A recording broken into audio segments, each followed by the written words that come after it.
Silent mode में ना। Class समझ में आ रही है आप लोग को? कोई कंफ्यूजन? क्योंकि हम लोग चैप्टर 1 देख लिए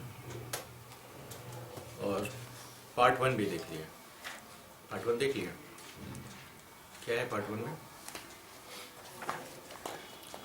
पार्ट 1 में सर वही इंट्रोडक्शन प्रिलिमिनरी पार्ट। पार्ट 2 क्या कहता है? Part 2 relevancy of fact. Relevancy of fact. अब हम लोग उसकी चर्चा करेंगे पार्ट 2। अगर उसके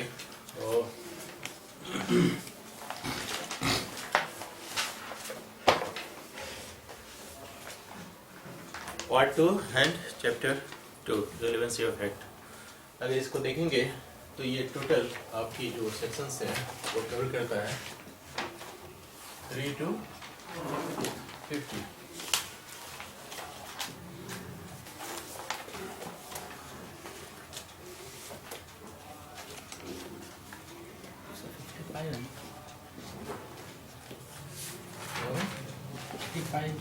पुराने कहाँ रहते हैं आप सर? हम लोग क्या पढ़ रहे हैं?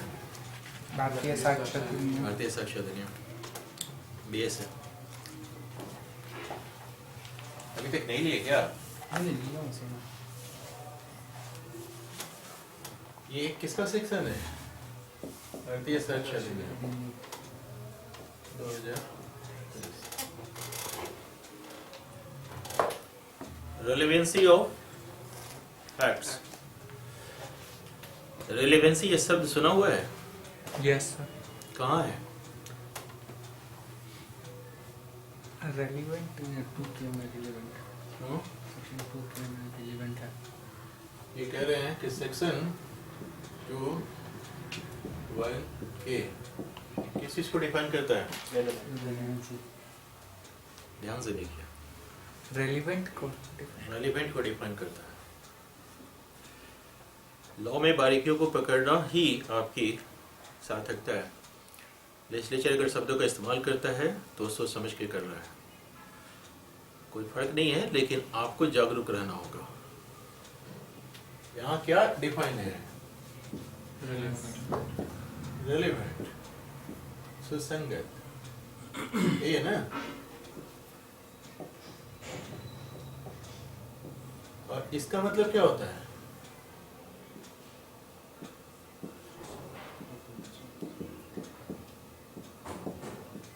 सुसंगतता।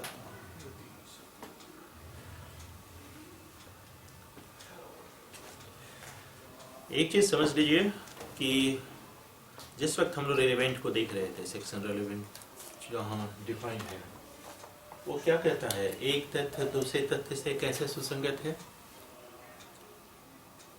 डिफिनेशन सेक्शन देखिए, तो के खोलिए, वहाँ देखिए क्या कहता है। एक तथ्य दूसरे तथ्य से किस प्रकार सुसंगत है? जबकि सुसंगति से संबंधित अधिनियम मतलब ये प्रावधानों में वो किसी प्रकार से सुसंगत हो। इसका मतलब एक फैक्ट को रिलेवेंट होने के लिए क्या जरूरी है? वो सेक्शन 3 to 50 के तहत आना चाहिए, तब वो रेलेवेंट होगा। परिभाषा ही कहती है ना। और इसने पूरा का पूरा एक अध्याय ही आपको रेलेवेंसी ऑफ फैक्ट्स पे दे रखा है। अच्छा, मान लीजिए किसी की घड़ी चोरी हो गई या किसी के घर में डाका पड़ गया, और तो वैसे स्थिति में आप उसको, जो भी आपका विटनेस है उस घटना का, उसको आप बुलाते हैं और उससे पूछते हैं कि अच्छा ठीक है, आप उसके आई विटनेस हैं, आप हमें ये बताइए कि आप किस रंग का कपड़ा पहन के सोते हैं। ये रेलेवेंट है? No sir. क्योंकि हमें क्या प्रूव करना है? देखिए, प्रत्येक कोर्ट में आप अपने फैक्ट को एस्टेब्लिश करते हैं। एस्टेब्लिशमेंट में मतलब किस फैक्ट को? जो फैक्ट इन इशू है उसके कंसर्निंग आप उस फैक्ट को एस्टेब्लिश करने जाते हैं। अगर चोरी हुई है, डकैती हुई है, तो आप अपने घर में किस रंग का कपड़ा पहन के सोते हैं, रेलेवेंट है? आप रात को सोते वक्त घड़ी बांधते हैं, यह रेलेवेंट है? आप सोते वक्त खर्राटे भरते हैं, ये रेलिवेंट है। तो पूछ तो आप सकते हैं ना, और जब पूछेंगे तो होगा क्या ये बताइए। अगर इस तरह के इररिलेवेंट क्वेश्चंस अगर आप कर रहे हैं तो इसका परिणाम क्या होगा? नहीं, एडमिसिबल तो एक अलग इशू है, क्योंकि रेलेवेंसी और एडमिसिबिलिटी एक अलग इशू है। इसका परिणाम क्या होगा? टाइम वेस्ट होगा कोर्ट का। कोर्ट डेट पे डेट देगी, अंतहीन सिलसिला चलेगा, अंतहीन साक्ष्य आएंगे, जस्टिस डिलेड, जस्टिस डिनाइड। जितना विलंब से न्याय मिलेगा वो न्याय मिलेगा ही नहीं। तो ऐसे स्थिति में आप हमें ये बताइए कि कैसे इन पे अंकुश लगाएं कि फालतू सवाल ना पूछिए। आप सवाल पूछने के लिए स्वतंत्र हैं, क्योंकि आप क्या एस्टेब्लिश करने जा रहे हैं? किसी फैक्ट को एस्टेब्लिश करने जा रहे हैं, उससे कंसर्निंग क्वेश्चन पूछेंगे।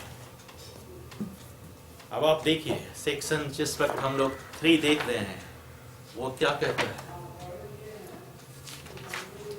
Evidence may be given in any suit or proceeding of the existence or non-existence of every fact in issue and of such other facts as are hereinafter declared to be relevant and of no others. क्या मतलब है इसका? Evidence जब भी दिया जाएगा तो वो फैक्ट इन इशू और रेलिवेंट फैक्ट से ही रिलेटेड। ये जो सेक्शन 3 है आपका, ये पूरे साक्ष्य को कंट्रोल कर रहा है कि आप जब साक्ष्य देंगे तो सिर्फ 2 ही फैक्ट का, 2 ही चीजों का देंगे, या तो वो रिलेवेंट हो और दूसरा या फैक्ट इन इशू।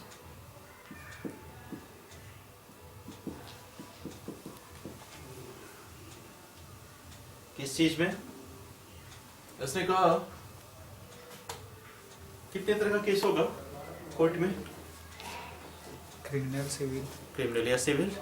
उसने सिविल के लिए कहा सूट, और क्रिमिनल के लिए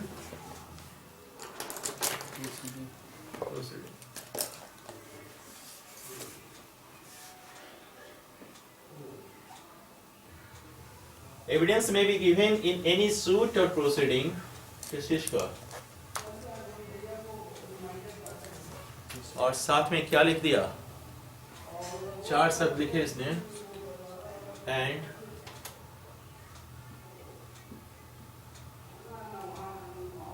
ऑफ नो अदर्स।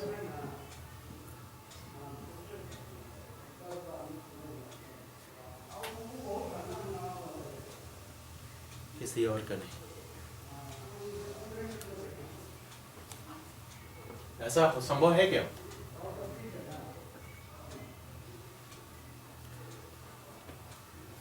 ऐसा संभव? और किसी तथ्य का नहीं, सिर्फ 2 चीज का देंगे आप, फैक्ट इन इशू और रेलेवेंट फैक्ट और फैक्ट इन इशू, और किसी चीज का नहीं। याद कीजिए हम लोग लास्ट क्लास में डिस्कस किए थे सेक्शन 141 क्या था? न्यायाधीश साक्ष्य की ग्राह्यता के बारे में विनिश्चय करेगा। किसी का स्कूटी है यहाँ का लगा हुआ, किसी कोई व्यक्ति का, उसमें चाबी देखे लगा हुआ है, वो छुए नहीं कि चोरी का, कोई कह रहा कि चोरी कर रहे हैं। वहाँ तक तो बात आपकी सही नहीं है, बट ये सूचना देना बहुत ही इम्पोर्टेंट था। और आप कैसे हैं सर? उधर पीछे साइड में, उधर उस साइड में, बैक साइड में।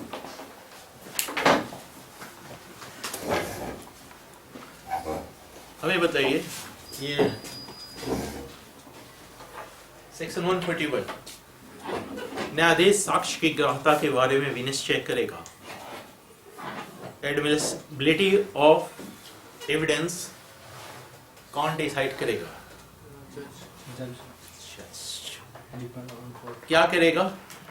जब भी आप किसी फैक्ट को एस्टेब्लिश करने के लिए कोई एविडेंस देंगे, वो आपसे प्रश्न कर सकता है कि अगर ये फैक्ट एस्टेब्लिश हो गया तो किस प्रकार सुसंगत है।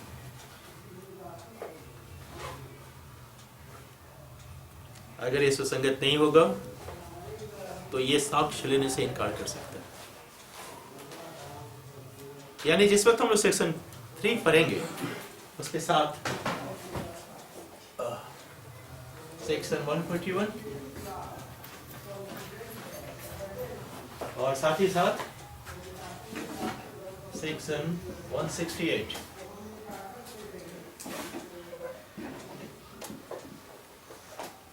खोलिए 168, देखिए क्या कहता है। कोर्ट को हमने क्या पावर दे रखा है कि वो किसी भी तरह का कोई भी एविडेंस किसी भी व्यक्ति से, चाहे वो साक्षी हो या पक्षकार हो, मांग सकता है, प्रोड्यूस करने के लिए विवश कर सकता है।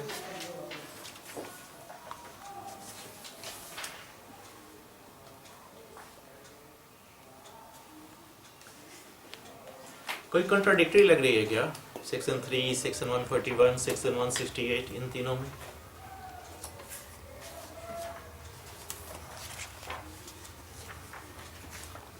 यस। सेक्शन 3 साफ साफ कह रहा है कि सिर्फ 2 तरह के साक्ष्य दिए जाएंगे। एक तो रिलेवेंट एक्ट, दूसरा फैक्ट इन इशू, जो साक्ष्य है। दूसरी तरफ सेक्शन 141 कहता है कि न्यायाधीश साक्ष्य के बारे में विनिश्चय करेगा, यानी कि आप जो एविडेंस दे रहे हैं वो सुसंगत है या नहीं। ये लायबिलिटी हमने किसके ऊपर डाल रखी है? जजेस के ऊपर। फिर दूसरी तरफ तुरंत उसने कहता है 168 में कि न्यायाधीश कोई भी साक्ष्य, कोई भी दस्तावेज किसी भी व्यक्ति से, चाहे वो अपराधी हो, विक्टिम हो, पक्षकार हो, किसी से भी कोई भी एविडेंस लेने के लिए स्वतंत्र है। ये जो भारतीय साक्ष्य अधिनियम की व्यवस्था है उसके पीछे लॉजिक क्या है? देखिए, याद कीजिए हम लोगों ने जो 3 रूल्स डिस्कशन किए थे वो क्या था? The evidence must be confined to fact and issue. Second, the best evidence must be the best evidence must be given, and third, here's evidence is must not be admissible. admitted. ये चीजें थी। ये किस वजह से हम कर रहे थे? आपके पास बहुत सारे एविडेंसेस हैं, जिसमें जो बेस्ट एविडेंस है वो दीजिए। ये सारे एविडेंस को कहाँ तक हमने कह दिया कॉन्फाइंड रही है? फैक्ट एंड इशू तक। अब आप खुद बताइए, घर में डकैती पड़ी है, आप घर में, और आप विटनेस से क्या पूछ रहे हैं कि रात को आप घड़ी पहन के सोते हैं? वो जज पूछ सकता है सर। नहीं, आप जो वकील हैं, जो क्रॉस एग्जामिनेशन चीफ करा रहे हैं, उनके कंसर्निंग, क्योंकि अब आप एविडेंस जब दे रहे हैं तो आप क्या करना चाह रहे हैं? किसी फैक्ट को एस्टेब्लिश करना चाह रहे हैं। फैक्ट को एस्टेब्लिश करने में फैक्ट एंड इशू क्या है? इसमें घर में डकैती हुई कि नहीं, यही ना? यस। और डकैती हुई तो 5 आदमी थे कि 4 थे? 5 से ज़्यादा, 5 या 5 से ज़्यादा। 5 या 5 से ज़्यादा। 5 से कम हो जाएंगे तो थेफ्ट होगा। इन सब चीजों को ध्यान में रखिए। तो एस्टेब्लिश क्या करना है और आप प्रश्न क्या पूछ रहे हैं? इसका मतलब ये है कि ये सारी की सारी व्यवस्था हमने इस वजह से दी कि न्यायालय का जो समय है वो बचा रहे, और बचेगा तो क्या होगा? दूसरे व्यक्ति को भी न्याय मिलेगा और जज भी कंफ्यूज नहीं करेगा कि इतने सारे एविडेंस में हम किस आधार पे किसको जजमेंट दें। इसलिए हमेशा वो साक्ष्य के 3 नियम याद रखिए। और सेक्शन 3 को जब भी पढ़िए किसके साथ? Section 149 168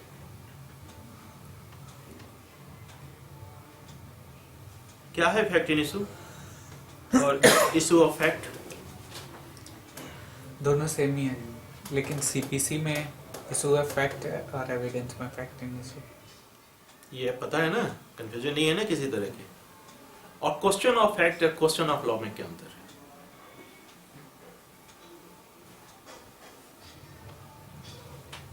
question of fact and question of law.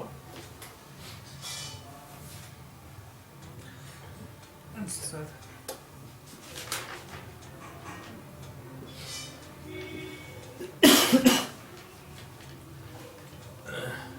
A का पुत्र है।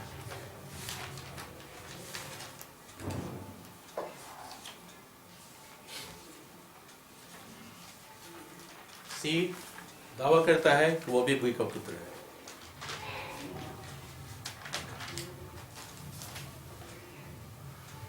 बी की मृत्यु हो जाती है तो बी की कोई प्रॉपर्टी होगी?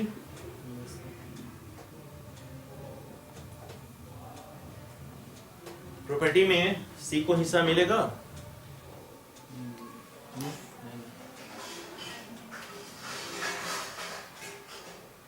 ए बी का पुत्र है, ये फैक्ट है। यस। सी बी का पुत्र है, ये फैक्ट है।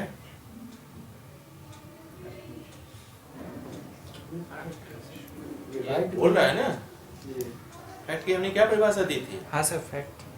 दो ही तरह का फैक्ट होगा, फिजिकल फैक्ट और साइकोलॉजिकल साइकोलॉजिकल फैक्ट। फैक्ट। और फिजिकल फैक्ट में हमने क्या कहा था? सेंस जो भी organ. Perceived by the sense organ. इसने कहा कि मैं इसका पुत्र हूँ, फैक्ट हुआ कि नहीं? ये फैक्ट है। फैक्ट इन इशू भी है। नहीं, फैक्ट इन इशू नहीं है। डी सी को प्रॉपर्टी मिलेगा कि नहीं, फैक्ट इन इशू होगा। वो जुटलाएगा। फैक्ट इन इशू के कंसर्निंग क्या है कि एक व्यक्ति One एक्सेप्ट person करता है, दूसरा डिनाई व्यक्ति डिनाई करता है। ये फैक्ट इन इशू है। क्रिमिनल मामलों में फैक्ट इन इशू क्या होता है? वेरी गुड, चार्ज, आरोप। ये फैक्ट इन इशू। सिविल मामलों में written statement, claimed. Framing of issue.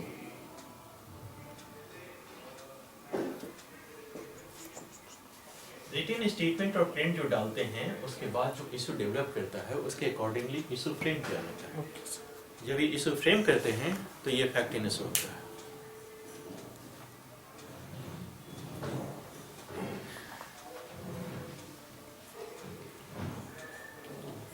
हमने पूछा था कि क्वेश्चन ऑफ लॉ और क्वेश्चन ऑफ फैक्ट क्या है?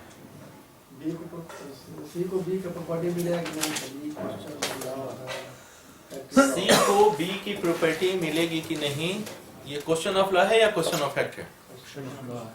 क्यों?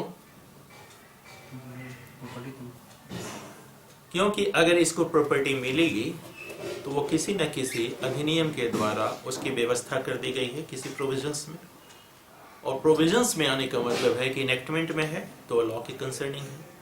तो क्वेश्चन ऑफ लॉ यहाँ इसी वजह से आएगा क्योंकि उसकी व्यवस्था हमने किसी इनेक्टमेंट में, किसी एक्ट में, किसी खास प्रोविजंस को डालकर व्यवस्था कर दी, इसलिए क्वेश्चन ऑफ लॉ है। क्वेश्चन ऑफ फैक्ट क्या है इसमें?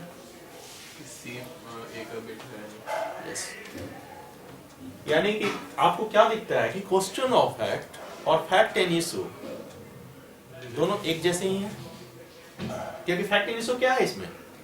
सी बी का बेटा है या नहीं? एडमिट कर लिया तो सर एडमिट का तो है नहीं है, तब इशू है। हाँ, प्रॉपर्टी का मामला है सर।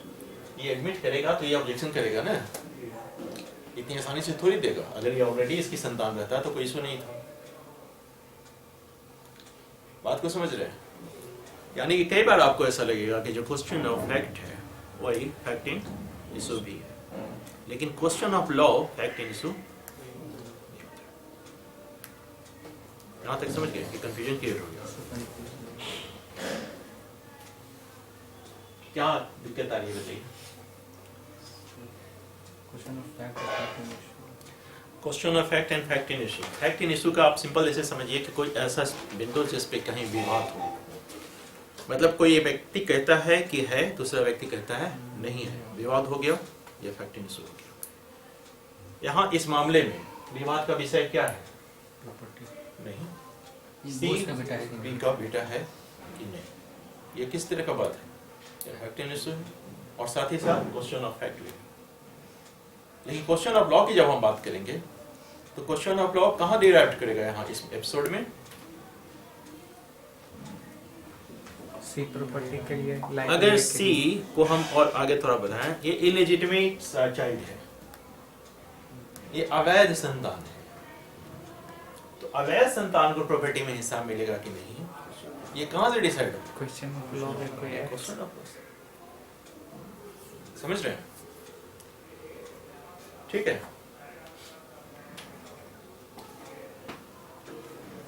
इसमें जो इसने कहा कि एंड नो अदर्स, ये किसकी बात कर रहा है?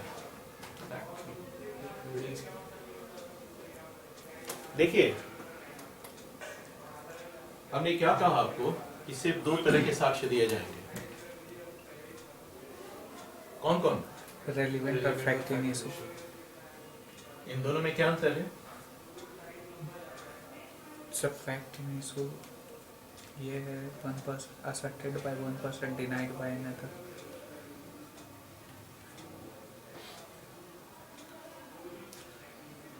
रेलिवेंसी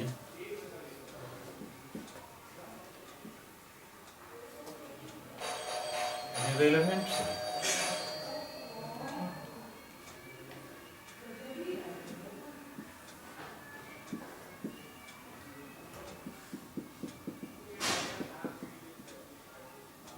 क्या अंतर है? पहला अंतर बताइए।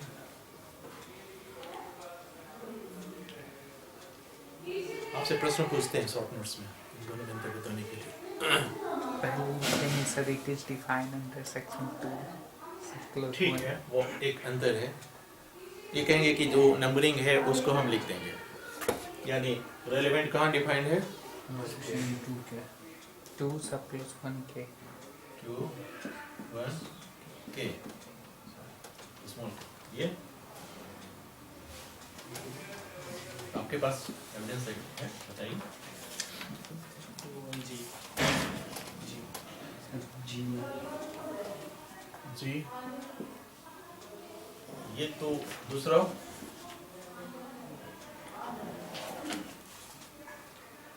रिलेवेंट किसी फैक्ट के रिस्पेक्टेड में हो सकता है, फैक्ट सिमिलर ना हो। इनका कहना है कि जब भी रेलेवेंसी की बात करेंगे तो 2 तथ्यों का होना जरूरी है। 2 तथ्य का मतलब, दूसरे से गौर से ध्यान से इनकी बात सुनिए और हमारी भी। ये कह रहे हैं कि रेलेवेंसी तब तक नहीं आएगी, रेलेवेंट तब तक नहीं होगा जब तक 2 फैक्ट नहीं होंगे।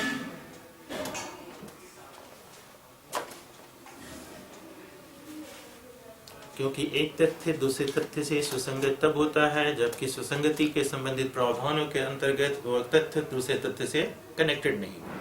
यही बात है ना? यस कनेक्शन के कंसर्निंग आप हमें ये बताइए, फैक्ट इन इशू में एक फैक्ट रहता है क्या? क्योंकि एक पक्ष एसेट कर रहा है, दूसरा पक्ष डिनाइड, तो वहां भी 2 फैक्ट है, इसलिए ये अंतर नहीं है।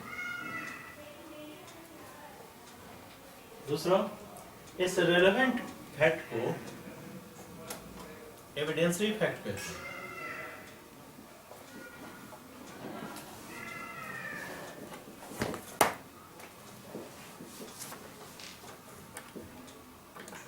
और इसको प्रिंसिपल फैक्ट।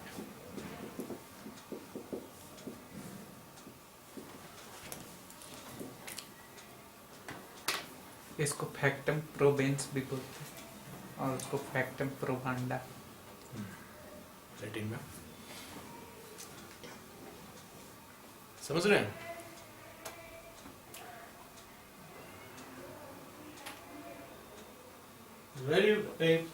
रिलेवेंट फैक्ट क्या किसी अधिकार, दायित्व या निर्योग्यता का निर्धारण करता है?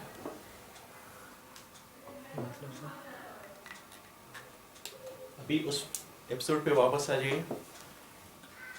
वहाँ फैक्ट इन इशू क्या था कि वो व्यक्ति उसका संतान है कि नहीं। अगर ये एस्टेब्लिश हो जाता है कि उसकी संतान है तो उसको क्या फायदा होगा, किस चीज में अधिकार मिलेगी? प्रॉपर्टी में।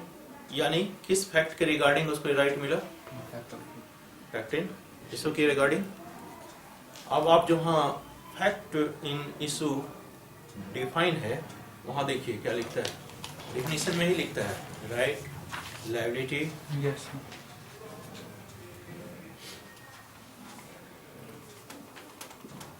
एग्जिस्टेंस, नॉन एग्जिस्टेंस,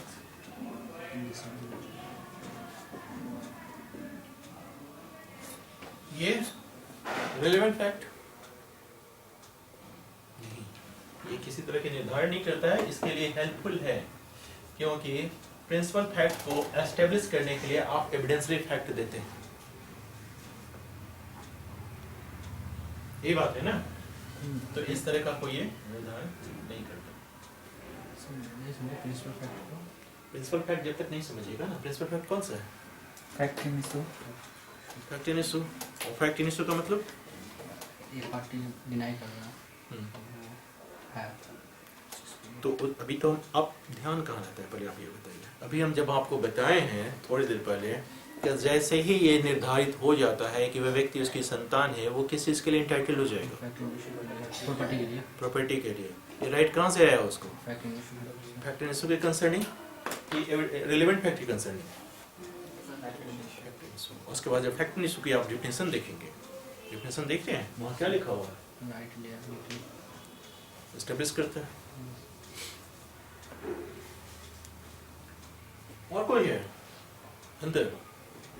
देखिए, हम आपसे इसलिए बोलते हैं ना कि मेरा फ्लो टूट जाता है। क्वेश्चन अगर नहीं समझ में आती है आप लिख लीजिए, लास्ट में पूछिए, नुकसान आपका हो जाएगा। आप बीच में सवाल करेंगे जब हम डिस्कस कर चुके हैं, तो वैसे स्थिति में फिर बीच में सवाल करेंगे, हम बैक हो जाएंगे, अभी फ्लो टूट जाएगा। हम सवाल पूछने के लिए मना नहीं कर रहे हैं, गलत समय पे सवाल पूछने के लिए मना कर रहे हैं। कोई बातें छूट जाती है तो हाँ बिल्कुल, अब वो छूट जाएंगी। हमारा क्या है, मेरा जो होना तो हो गया, आप लोग का जो होना है उसके लिए आप लोग सुरक्षित रहिए। ठीक है,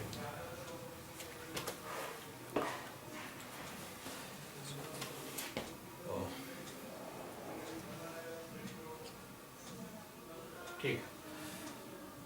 इसका एक्सप्लेनेशन देखिए, the section shall not enable any person to give evidence of a fact which he is entitled to prove by any provision of the law for the time being in force related to civil procedure। क्या मतलब है इसका? नहीं, वो तो आप सिर्फ उसकी रीडिंग डाल रहे हैं, हम मतलब पूछते हैं, इसका मतलब इसका लीगल मीनिंग बताइए। आप देख लीजिए, इसने साफ साफ कहा है, पहली बात इसने कहा कि या तो आप रिलेवेंट फैक्ट का साक्ष्य देंगे या फैक्टिंग इशू के कंसर्निंग साक्ष्य देंगे।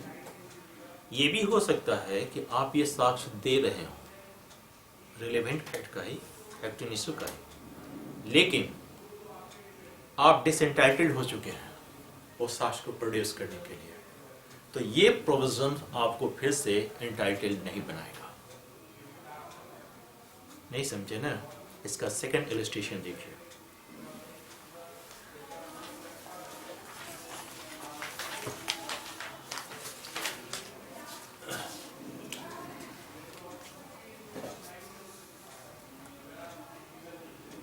क्या है?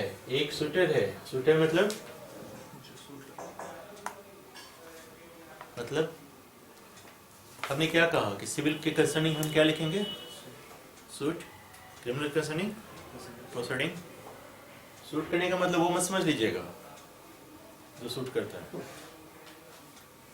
A suitor does not bring with him and have his readiness for production at the first hearing of the case a bond on which he relies। एक वाद करता है और जिस एविडेंस पे वो रिलाई कर रहा है उसको फर्स्ट हियरिंग पे वो नहीं प्रोड्यूस करता है। होना क्या चाहिए था? जब आप फर्स्ट हियरिंग पे आए हैं तो वैसे स्थिति में जिस एविडेंस पे आप रिलाई कर रहे हैं उसको आपको लेके आना है, आप नहीं प्रोड्यूस कर रहे हैं। Then this section does not enable him to produce the bond or prove its contents at a subsequent stage of the proceedings otherwise than in accordance with the condition prescribed by the Code of Civil Procedure। क्या मतलब हुआ? आपकी liability क्या थी? आप अगर case जीतना चाहते हैं और जिस वजह से जिस चीज पे जिस डॉक्यूमेंट पे आप रिलाई कर रहे हैं वो डॉक्यूमेंट आपको लेके आना था, आप नहीं लाए। वो डॉक्यूमेंट रिलेवेंट है कि नहीं? है। और डॉक्यूमेंट फैक्ट इन इशू से कंसर्न है कि नहीं? है सर। तो आप हमें ये बताइए कि जब फर्स्ट डेट पे आप नहीं आए तो सेकेंड डेट पे हम आपको इजाजत दें इसको लाने की? Yes sir. दें या नहीं दें? देना चाहिए सर। अगर मान लीजिए आपने कोई रीजनेबल कारण बतलाया कि हम इस वजह से नहीं लाए, तब ये तो बताना पड़ेगा ना सर, जिस कारण से हम नहीं ला सकते हैं, हमारे पहुंच से बाहर है। ठीक है, हाँ कुछ भी वो तो आपको बताना पड़ेगा। और अगर आप नहीं बताते हैं तो आप क्या उस डॉक्यूमेंट को रिप्रोड्यूस करने के लिए स्वतंत्र हैं? दो कंडीशन है, एक तो आप लाते हैं, इंटेंशनली नहीं लाते, तब तो आप अगले डेट पे वापिस बनाने, क्योंकि उसी एविडेंस पे आप रिलाई कर रहे थे, वही डॉक्यूमेंट आपने लाया नहीं। और डॉक्यूमेंट भी कौन सा लाना चाहते? ठीक है, चूंकि हमने आगे क्लास नहीं बताई है, प्राइमरी डॉक्यूमेंट सेकेंडरी डॉक्यूमेंट कौन सा लाना था? क्योंकि साक्ष्य के 3 नियम में क्या है? Best evidence. बेस्ट एविडेंस कौन सा है इसमें? प्राइमरी। प्राइमरी का मतलब जो ओरिजिनल है वो प्राइमरी, वो आपको लाना था, आप नहीं लाए। अब अगर हम आपको इजाजत देंगे तो कुछ कॉस्ट लगाएंगे, क्योंकि नुकसान तो हुआ है कोर्ट के समय का, उसके बाद आपको प्रोड्यूस करने की इजाजत देंगे। लेकिन अगर आप कहेंगे कि नहीं, हम बिना कॉस्ट के ही इसको प्रोड्यूस करेंगे, क्योंकि सेक्शन 3 क्या कहता है? द एविडेंस किसका देना है? या तो रिलेवेंट फैक्ट का या फैक्ट इन इशू का। तो ये बातें नहीं मानी, यही ये एक्सप्लेनेशन इसकी बता रहा है। किनको किनको नहीं समझ में आया?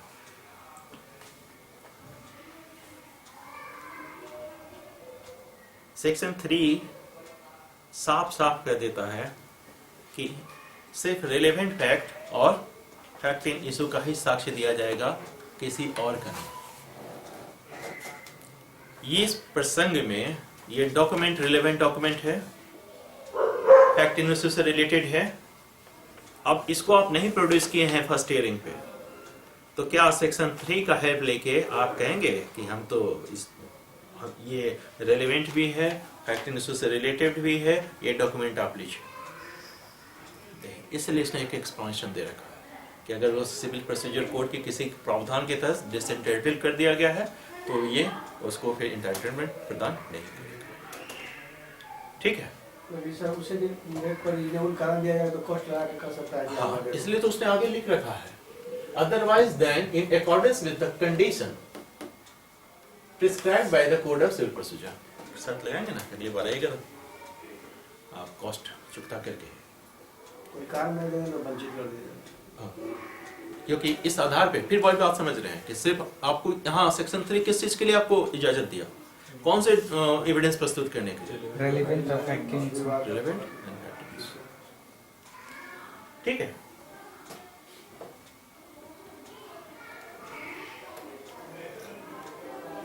हमने आपको कहा था कि सारे रेलेवेंट फैक्ट जो हैं क्या वो एडमिसिबल हैं?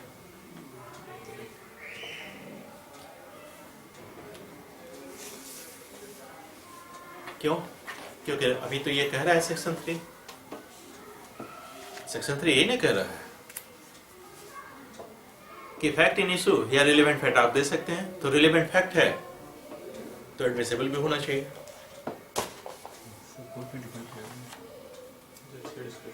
हाँ सर, ये सारे रिलेवेंट फैक्ट जो है सर क्या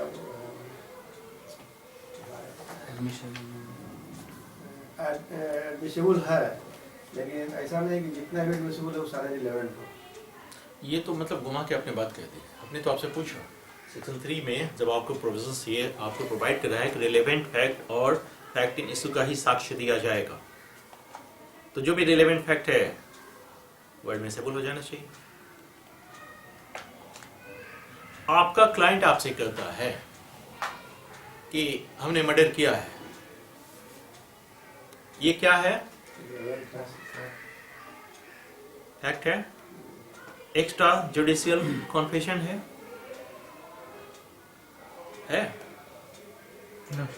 no sir, extra judicial confession नहीं है ये।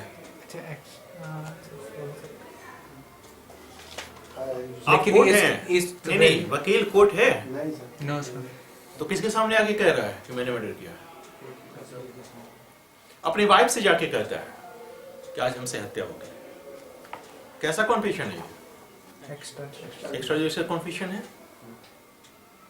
तो इसकी इजाजत दे दें वाइफ को और आपको कि आप अपने क्लाइंट के अगेंस्ट में एविडेंस दीजिए। नो सर, रेलेवेंट नहीं है। रेलिवेंट है पर इसको एविडेंस के रूप में रेलेवेंट कैसे है पहले बताइए। लेवेंट है कि अगर गज लेगा हुआ था तो इस पर तो साबित हो गया सर, वो तो नहीं, गजनी की बात हमने रेलेवेंसी की कंसर्न नहीं की थी। रेलेवेंट जो हमने बताया था उसके लिए क्या जरूरी है? कोर्ट में देना। उसके लिए जरूरी है कि ये इसके Related अंतर्गत to- आता हो। सेक्शन 3 से सेक्शन 50 तक के प्रावधानों के तहत वो आता हो। कॉन्फेशन तो इसके अंदर आता है ना, यस सर, तो रेलेवेंट तो है, फैक्ट इन इशू से भी रिलेटेड है। तो क्या इसका साक्ष्य देने की इजाजत दी जाए? नहीं, पब्लिक पॉलिसी के अगेंस्ट में है, इसकी इजाजत हम नहीं देते। पहली चीज। दूसरी चीज, अगर हमने बताया था कि इसको पढ़ेंगे तो साथ में किसके साथ पढ़ेंगे? 141 है, 168 141 क्या कहता है?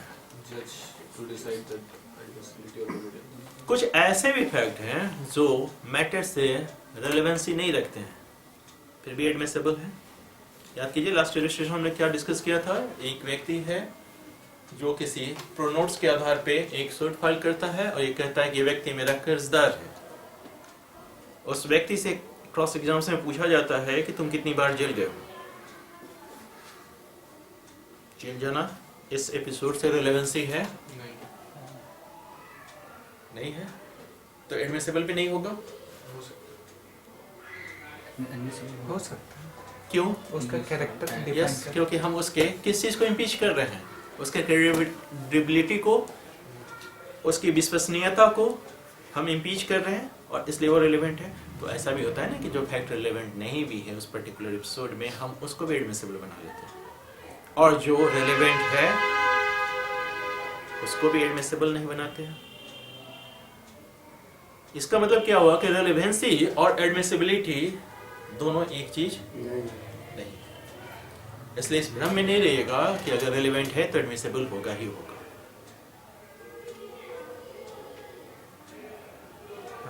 हो भी सकता है। सर, हम जब रेलिवेंट पढ़ते थे डेफिनेशन, तो रेलिवेंट ये लीगली रेलिवेंट और लॉजिकली रेलिवेंट, और एक क्वेश्चन था। ठीक है, इनका प्रश्न है कि लीगली रेलेवेंट और लॉजिकल रेलेवेंट क्या है। देखिए, अभी आपको क्या लगा इस एपिसोड में? लॉजिकली रेलेवेंट किस एपिसोड की बात करेंगे? लॉजिकली मतलब आपका क्लाइंट आपको बोला कि हमने मर्डर किया, उस व्यक्ति ने अपने वाइफ से बोला हमने मर्डर किया, ये रेलेवेंट तो है, लॉजिकल है, इसको तो एडमिसिबल हो जाना चाहिए था। नहीं, लीगल रेलेवेंसी कहाँ आएगी? So वो जब 3 से वो 50 कोर्ट- जब वो, 3 से 50 के बीच है। क्योंकि लीगल जब भी बात आएगी उसके कंसर्निंग कोई प्रोविजन होना चाहिए। तो ये जब इस प्रोविजन के तहत आ गया तो लीगल रेलेवेंसी है और वो लॉजिकल रेलेवेंसी है।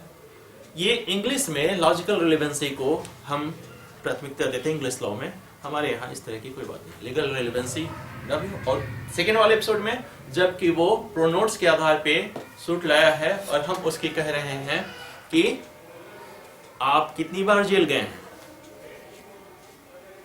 ये रेलेवेंट है, लॉजिकल भी नहीं है। लॉजिकल क्यों? क्योंकि हम जब उसके क्रेडिबिलिटी को इम्पीच कर रहे हैं तो ऐसी स्थिति में लॉजिकल है। तो रेलेवेंसी जब भी आएगी, हमारा जो रेलेवेंट का जो सेक्शन, इसलिए हमने कहा था कि डेफिनेशन याद कर लीजिए, वो आपके काम आएगी, हर वक्त इंटरप्रिटेशन के काम आएगी। और उसके डेफिनेशन में क्या कहता है? साफ साफ उसने कह दिया when connected to It is connected to, जबकि रिलेवेंसी के प्रावधानों के तहत वो तथ्य दूसरे तथ्य से कनेक्टेड हो।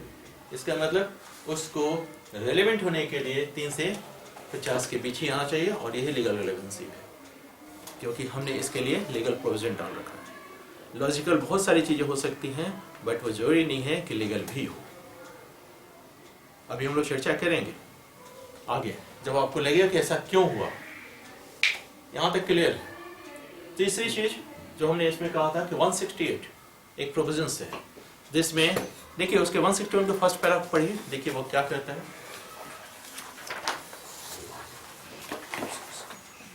168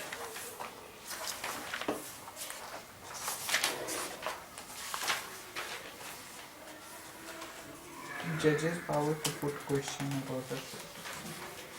कैसे पढ़िए?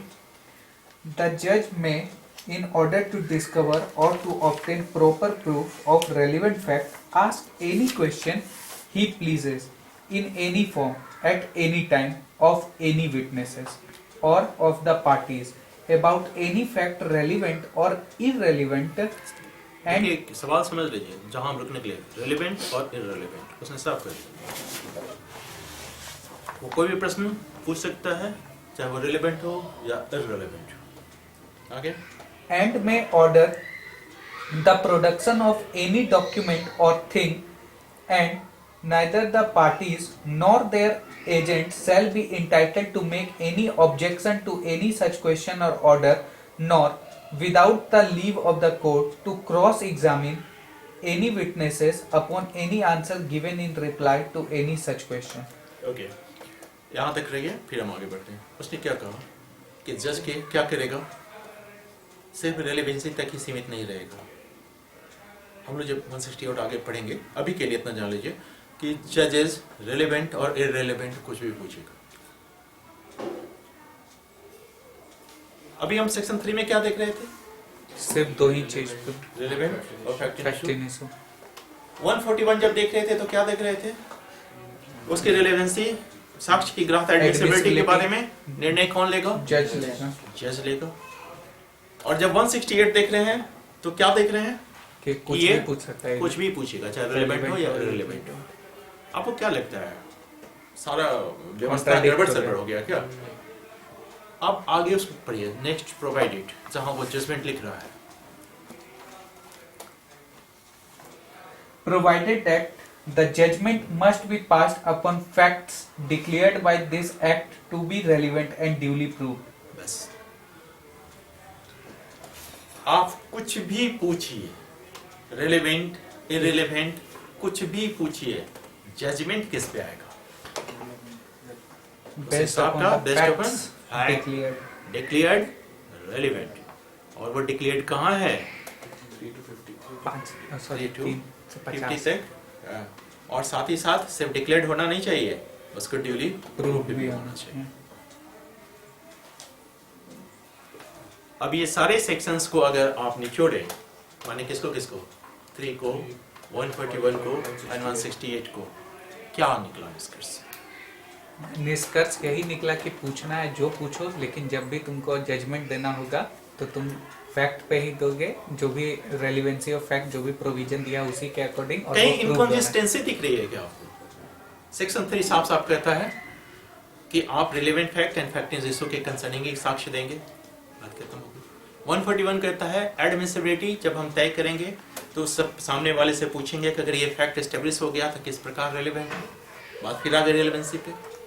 और जब 168 देखते हैं तो कहते हैं कि हम रिलेवेंट इररिलेवेंट कुछ भी पूछे, कुछ भी पूछने के पीछे पर्पस ये है कि हमें सत्य का पता लगाना है।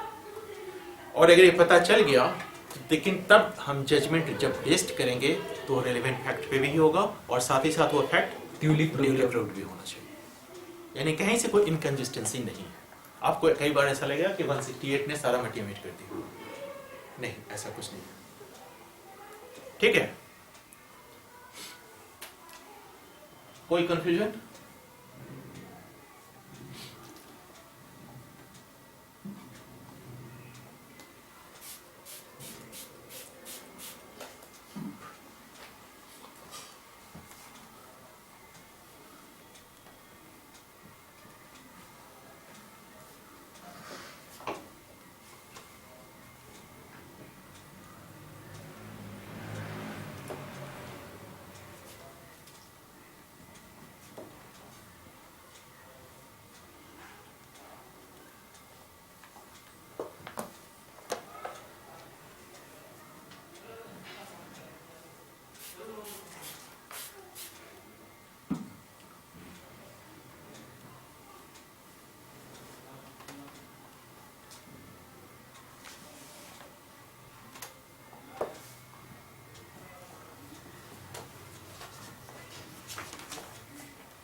सेक्शन 4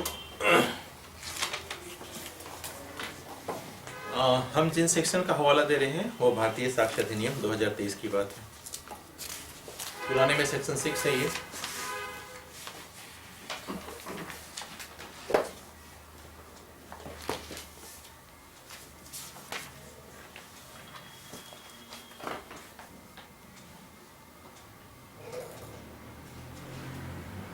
अगर हम आपसे पूछें कि रेलेवेंसी का प्रोविजन कहाँ से कहाँ तक है?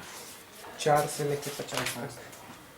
4 से 50 तक। 3 क्यों नहीं? इसमें बताया है कि क्या 3 को ठीक से पढ़िए एक बार।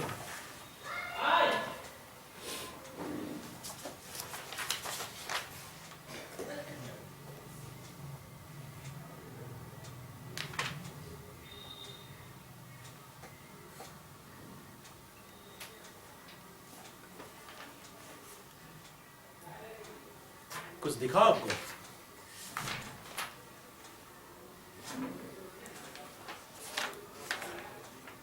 रेलेवेंसी का प्रोविजन कहां से होगा? 4 to 50, 3 क्यों नहीं? क्योंकि ये एविडेंस हाँ? एविडेंस होगा थोड़ा।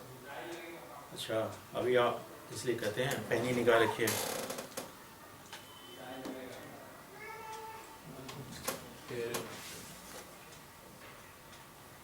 Hereinafter declared to be relevant.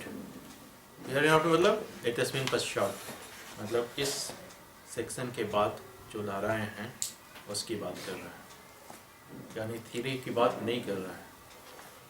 और डिक्लेयर्ड किस चीज़ के कंसर्निंग? वो रेलेवेंट, यानी 4 to 50, 50। 6 to 55। ओके।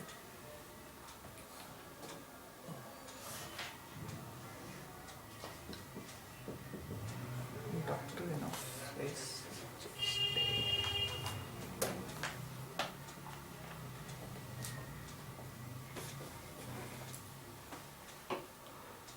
ये प्रश्न आपके लिए बहुत इंपॉर्टेंट है और कॉन्सेप्चुअल पॉइंट ऑफ व्यू से बहुत इंपॉर्टेंट है। बहुत लोग को बहुत सारे कन्फ्यूजन है, हम लोग भी चर्चा करेंगे, इसलिए पूरा कंसंट्रेशन क्लास पे।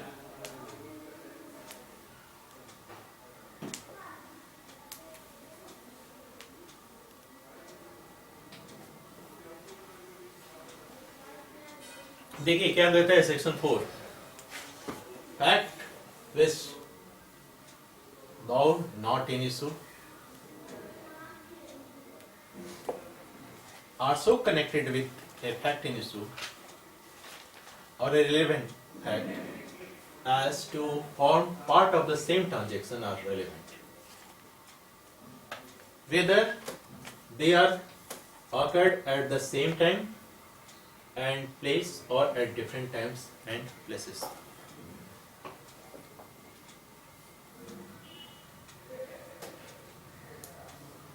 वे तथ्य जो विवादित या सुसंगत तथ्य न होते हुए भी, क्योंकि अभी हम लोग सेक्शन 3 में क्या देखे थे, किसका साक्ष्य दिया जाएगा? विवादित तथ्य या सुसंगत तथ्य। अब ये कह रहा है कि न वो तथ्य न तो विवादित है न सुसंगत है, लेकिन कनेक्टेड है किससे? विवादित तथ्य से। क्या बनाता है? Form of the Same transaction. Same transaction. वो तथ्य सुसंगत होगा। इंग्लिश में बोलते लिखो। सुसंगत समझ रहे हैं ना? Yes, relevance. नहीं, relevant, सुसंगतता।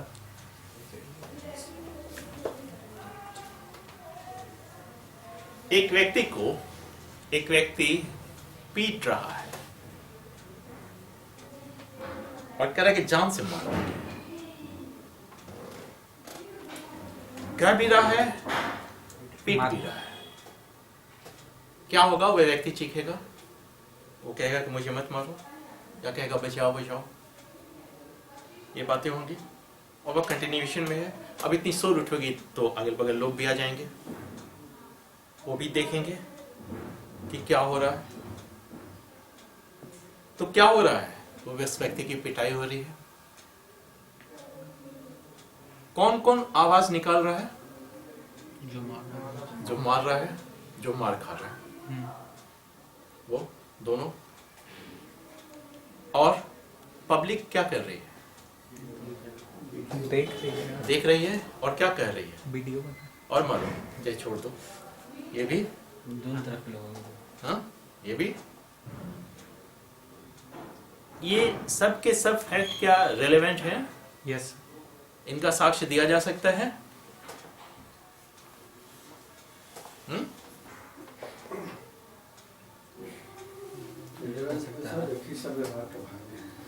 संव्यवहार, ट्रांजैक्शन। ट्रांजैक्शन को क्या नाम दें?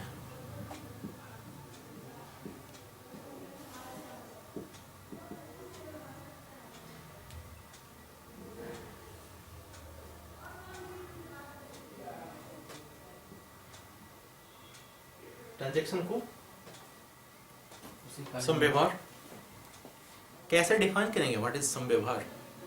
उसी कार्य में साथ में किसी को इंस्टिगेट कर रहा है। अगर हम कहें कि क्राइम संव्यवहार है,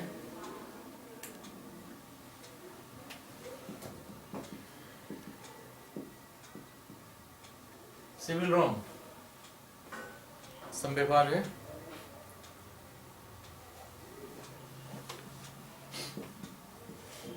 कॉन्ट्रैक्ट संव्यवहार है, ऐसा कोई भी इशू जो विवाद का विषय है, क्या वो संव्यवहार है? इस एपिसोड में जो भी हमने आपको बताया कि एक व्यक्ति मार खा रहा है, चीख रहा है, दूसरा व्यक्ति मारते वक्त उसको बोल रहा है क्या जान मार देंगे तुम्हारी, ये क्या हो रहा है? क्राइम हो रहा है, सिविल रॉन्ग हो रहा है, कोई कॉन्ट्रैक्ट का निर्माण हो रहा है? क्राइम हो रहा है, यस, उस व्यक्ति की मृत्यु हो जाती है, इतना मारा उसने। अब तो क्लियर हो गया पिक्चर ना कि अब क्या है ये। तो संव्यवहार क्या हुआ? मर्डर हुआ या नहीं हुआ?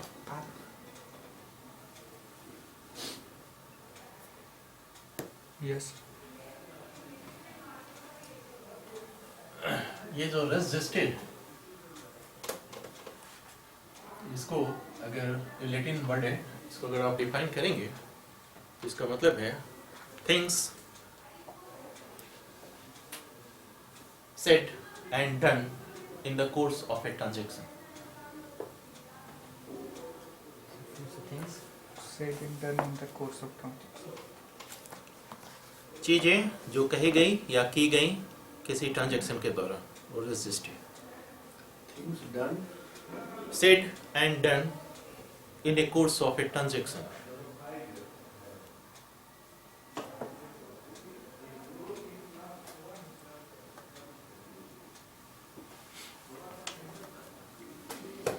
यहाँ क्या कही जा रही है, क्या की जा रही है, और ट्रांजैक्शन क्या है?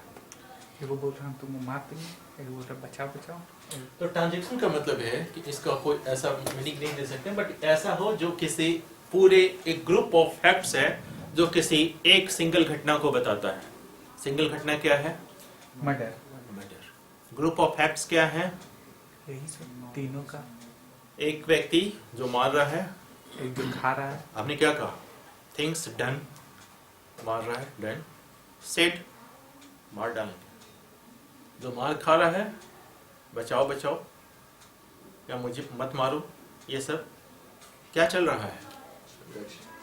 ये सब के सब ग्रुप ऑफ फैक्ट्स हैं और सेम ट्रांजैक्शन के पार्ट हो जाते हैं। अगर एक बात करें कि अगर हम इसको अगर किसी एक शब्द में कहें तो ऐसा ग्रुप ऑफ फैक्ट्स है जिसको सिंगल एक घटना के रूप में संज्ञापित किया जा सकता है। वो क्या हुआ लास्ट फाइनली? उसका मर्डर हो गया। तो ये जितने भी चीजें हैं ये सब के सब क्या हो जाएंगे? इन सब का साक्ष्य दिया जा सकता है, क्योंकि अभी हमने सेक्शन 3 में क्या देखा? सिर्फ रिलेवेंट फैक्ट और फैक्ट इन इशू का साक्ष्य दिया जाएगा। और इसका क्यों देंगे? क्योंकि सेक्शन 4 इसकी इजाजत दे रहा है। और सेक्शन 4 कहाँ है? और रिलेवेंसी के प्रोविजन में, यानी 4 to 50 के प्रोविजन में वाला ही प्रोविजन है ये, इसलिए इसका साक्ष्य दिया जाएगा। आगे क्या लिखता है ये? देखिए, whether they occurred at the same time and place, चाहे वो उसी समय या उसी स्थान पे हो या और डिफरेंट टाइम्स एंड प्लेसेस, या विभिन्न समय या विभिन्न स्थानों पे हो। अभी जो घटना घटी थी वो क्या थी? एक ही समय पे हो रही थी, एक ही स्थान पे हो रही थी। ओके, एक व्यक्ति को मारना है, ये इसका मर्डर करना है, और किसी डॉक्टर ने बताया कि जहर की 3 खुराक दी जाए एक डिफरेंट इंटरवल पे तो इसकी मृत्यु हो जाएगी। ठीक है, इसकी फर्स्ट खुराक दी जाती है 1 जनवरी, कहाँ? पटना में। सेकेंड खुराक 1 फरवरी बनारस में।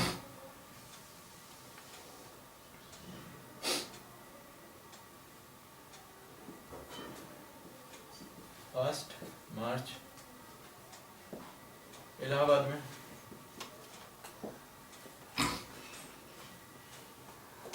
इसकी मृत्यु कहाँ हुई? इलाहाबाद में।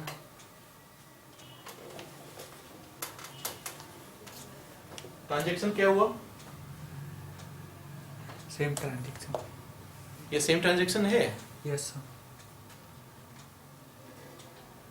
हमने ट्रांजैक्शन को क्या कहा था कि ये नंबर ऑफ फैक्ट्स हैं जो किसी एक खास घटना को नाम देते हैं। घटना कौन सी घट गई? मर्डर। यस। हम अगर पटना में इसको जो जहर दिए थे, इससे इसकी मृत्यु हो सकती थी? नहीं होती। नहीं सर।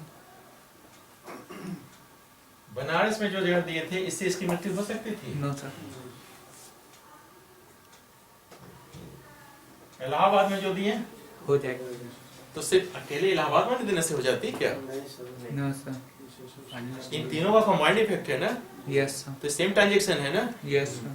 इसलिए सेम ट्रांजैक्शन है। एक ही समय एक ही स्थान पे हुआ है क्या? No sir. एक ही समय पे हुआ है क्या? No sir. तो क्या इसका रिलेवेंस, इसके साक्ष्य दिए जा सकते हैं? यस। यहाँ तक समझ गए? Yes sir.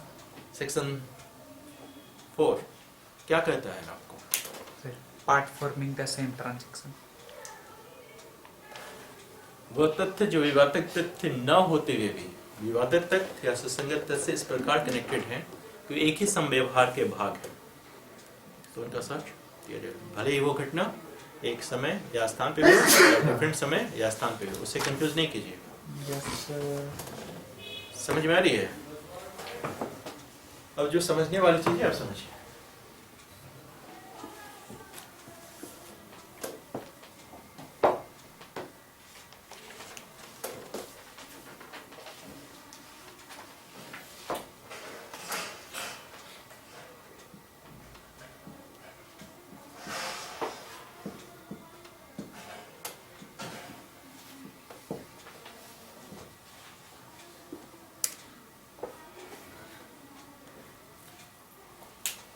रटेन versus Quinn. Fact समझिए क्या हुआ था। एक व्यक्ति है, एक लेडीज है, फोन लगाती है ऑपरेटर को और कहती है कि पुलिस को मिलाइए। गरबाहट में पुलिस को मिलाइए, और फिर अपना पता बताती है और फोन डिस्कनेक्ट हो जाता है। ऑपरेटर उसके पते पर पुलिस को इन्फॉर्म कर देती है, पुलिस आती है और उस व्यक्ति, उस स्त्री की डेड बॉडी को पाती है।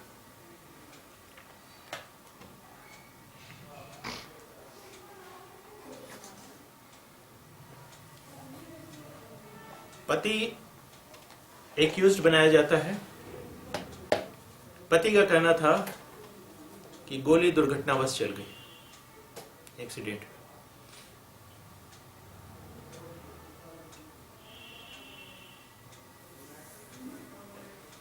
क्या चीज का साक्ष्य दिया जाए?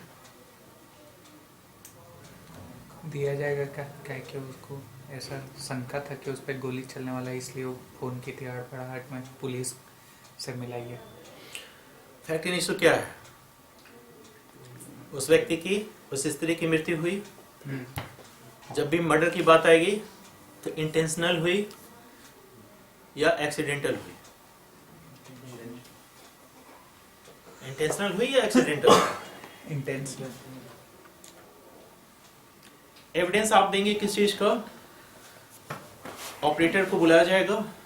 ऑपरेटर क्या बोलेंगे कि हमारे पास एक फोन आया था, इन्होंने कहा कि पुलिस को लगाइए। उसके बाद एड्रेस आया, फोन डिस्कनेक्ट हो गया। उसने कहा क्या कि हमारे पति हमको गोली मार रहे हैं? नहीं, उसे इस बात की आशंका थी क्या कि हमें गोली मारी जाएगी? यस। धमकी दिया और भाग कर गया, ये भी सर। हमने क्या कहा कि जब मामला क्रिमिनल हो तो बियॉन्ड रीजनेबल डाउट प्रूव करना है। इस एपिसोड में क्या है, उसका पति क्या करता है? हाँ, गोली चली है, एडमिट कर रहा है, लेकिन क्या कर रहा है? एक्सीडेंट से गोली चल गई।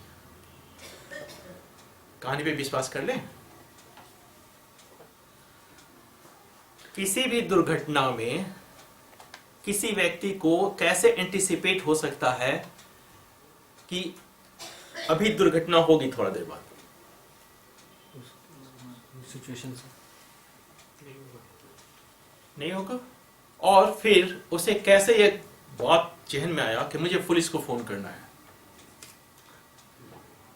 उसने पुलिस को फोन किया। उसके पास इतना वक्त भी नहीं है कि पूरी कहानी बता सके, वो सीधे एड्रेस बताती है और फोन डिस्कनेक्ट हो जाता है। क्या हुआ होगा आप इमेजिन कीजिए। हाँ, आ गया होगा रूम में आ गया होगा, फोन डिस्कनेक्ट हो गया, गोली मार दिया, यही हुआ होगा ना। वो कहता है कि नहीं एक्सीडेंट हुआ है, तो पुलिस को क्या? तो एक्सीडेंट अगर होता तो हत्या के बाद न फोन किया जाता कि एक्सीडेंट से किसी व्यक्ति की मृत्यु होगी। अगर कोई व्यक्ति, स्त्री खुद ही कह रही है कि पुलिस को लगाइए, इसका मतलब उसको किस चीज की आशंका है? उसका मर्डर होने जा रहा है, इस बात की आशंका है। और जब आशंका में है तो इसका मतलब है कि कोई व्यक्ति इंटेंशनली गन लेके उसके पास आ रहा है। और इंटेंशन से साथ किया हुआ मर्डर क्या एक्सीडेंट होता है? No sir. नहीं। तो यहाँ क्या होगा? कितने देर में ये घटना घट गई? पुलिस के आने में जो समय लगे, घटना तो घट चुकी है। पुलिस के आने के बाद जो फाइंडिंग हो उतने समय में घटना घट गई। हमने क्या कहा था जब हम लोग सेक्शन 6 देख रहे हैं, इस वक्त क्या कर रहे हैं? थिंग्स सेड और done in the course of a transaction. इसमें चीजें क्या कही गई? नहीं, हाँ, एड्रेस, राइट। अदर चीज, पुलिस को फोन लगाइए। दो बातें सिर्फ कहेगी। ये रेलेवेंट है? यस। क्यों? ये उसका घटना का क्रम बता। क्योंकि ये विवादित तथ्य जो मर्डर हुआ है या नहीं, यही ना है कि मर्डर हुआ या नहीं, फैक्ट इशू हो गया। इससे इस प्रकार कनेक्टेड है कि एक ही संव्यवहार का भाग है, इसलिए ना हम इसको कह रहे हैं। और अगर एक ही संव्यवहार का भाग प्रूव हो गया तो वो रिलेवेंट हो जाएगा सेक्शन 6 में, और ये चीजें एविडेंस में दी जा सकती है। और सॉरी, मेरे मुंह से निकल जाएगा कभी कभी, हम भी उस बीमारी से अभी तुरंत उठे हैं। पुराने एविडेंस में 6 में और इसमें सेक्शन, ठीक है।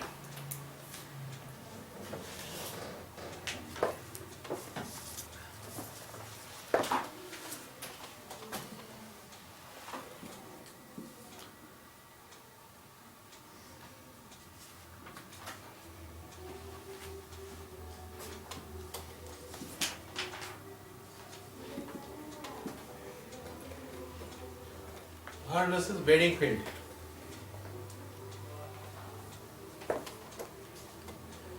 देखिए इसमें क्या हुआ था। एक कमरे से एक चीख सुनाई दी। कमरा का दरवाजा खुला, एक लेडीज जिसका गला कटा हुआ है, हाथ से खून बह रहा है, आती है। जैसे ही दरवाजा खुलता है सामने उसकी आंटी दिखती है और आंटी को देखने के साथ कहती है कि देखिए वेडिंग फील्ड ने मेरे साथ क्या किया।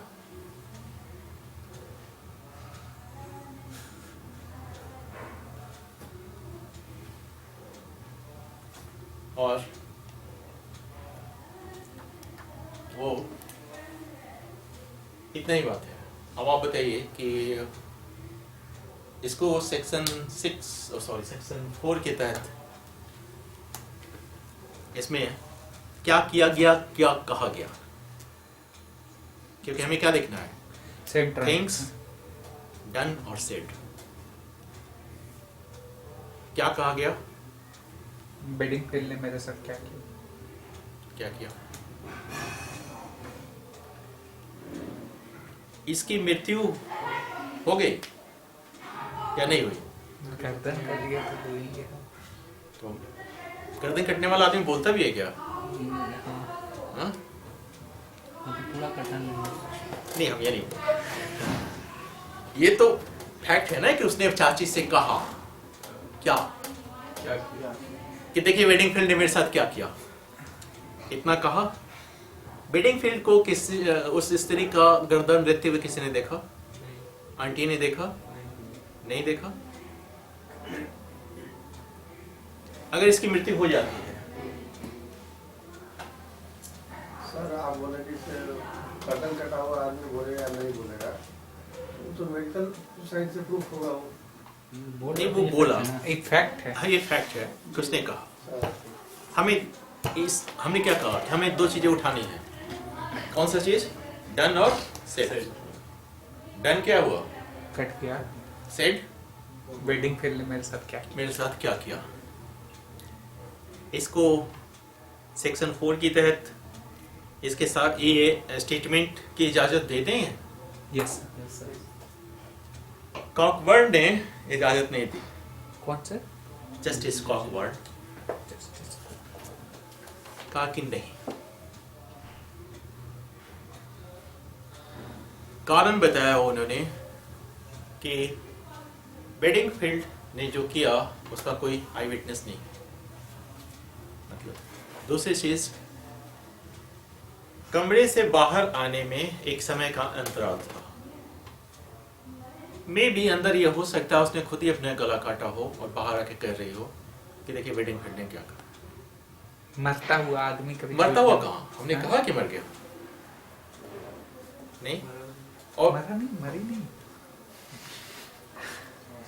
अगर मान लीजिए इनकी बात कि वो मर गई, तो इन्होंने ये भी कहा कि ये डैंग डिक्लेरेशन भी नहीं होगा। डैंग डिक्लेरेशन के लिए क्या जरूरी है?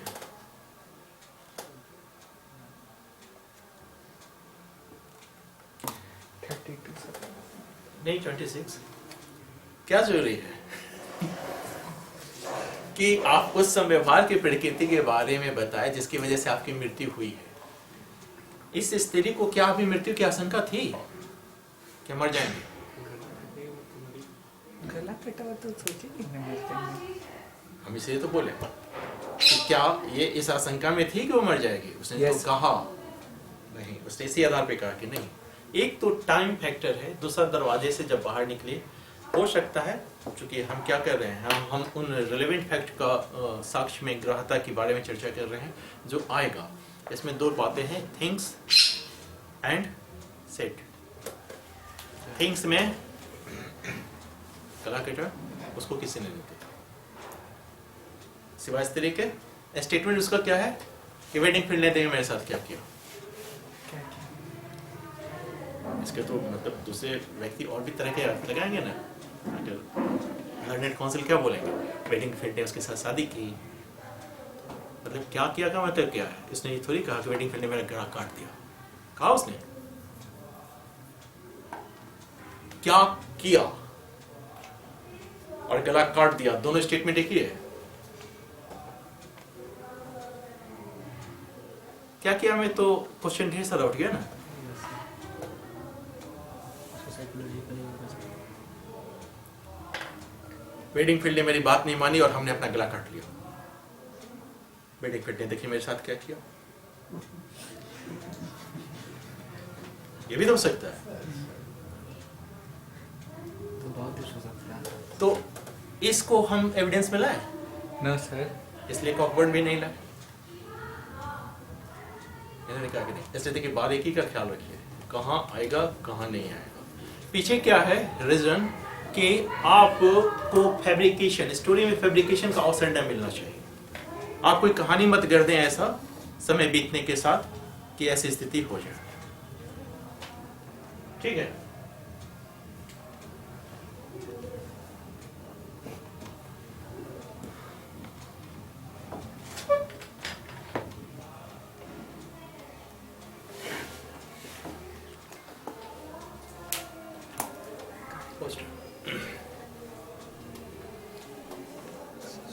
एक व्यक्ति देखता है कि एक गाड़ी बहुत तेजी से चली आ रही है।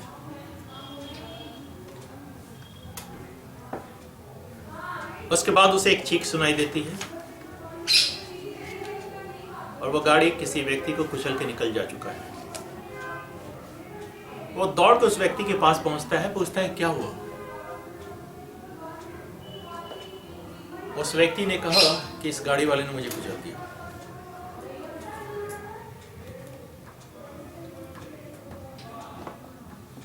Things set done not said में क्या है? डन क्या हुआ? कुचल दिया, सेड कुचल के भाग गया। सेड किसका? तेज में भाग गया। कौन व्यक्ति कह रहा है कि गाड़ी ने मेरे को कुचल के भाग गया? जो भी है, कौन कह रहा है? जिसको हुआ है, जिस पे चढ़ा है, यस। जिसको कह रहा है, क्या उसने देखा वो एक्सीडेंट? No sir. उसने देखा नहीं है। इसके साक्ष्य को इजाजत दे दें? मतलब सेम ट्रांजैक्शन का पार्ट हुआ?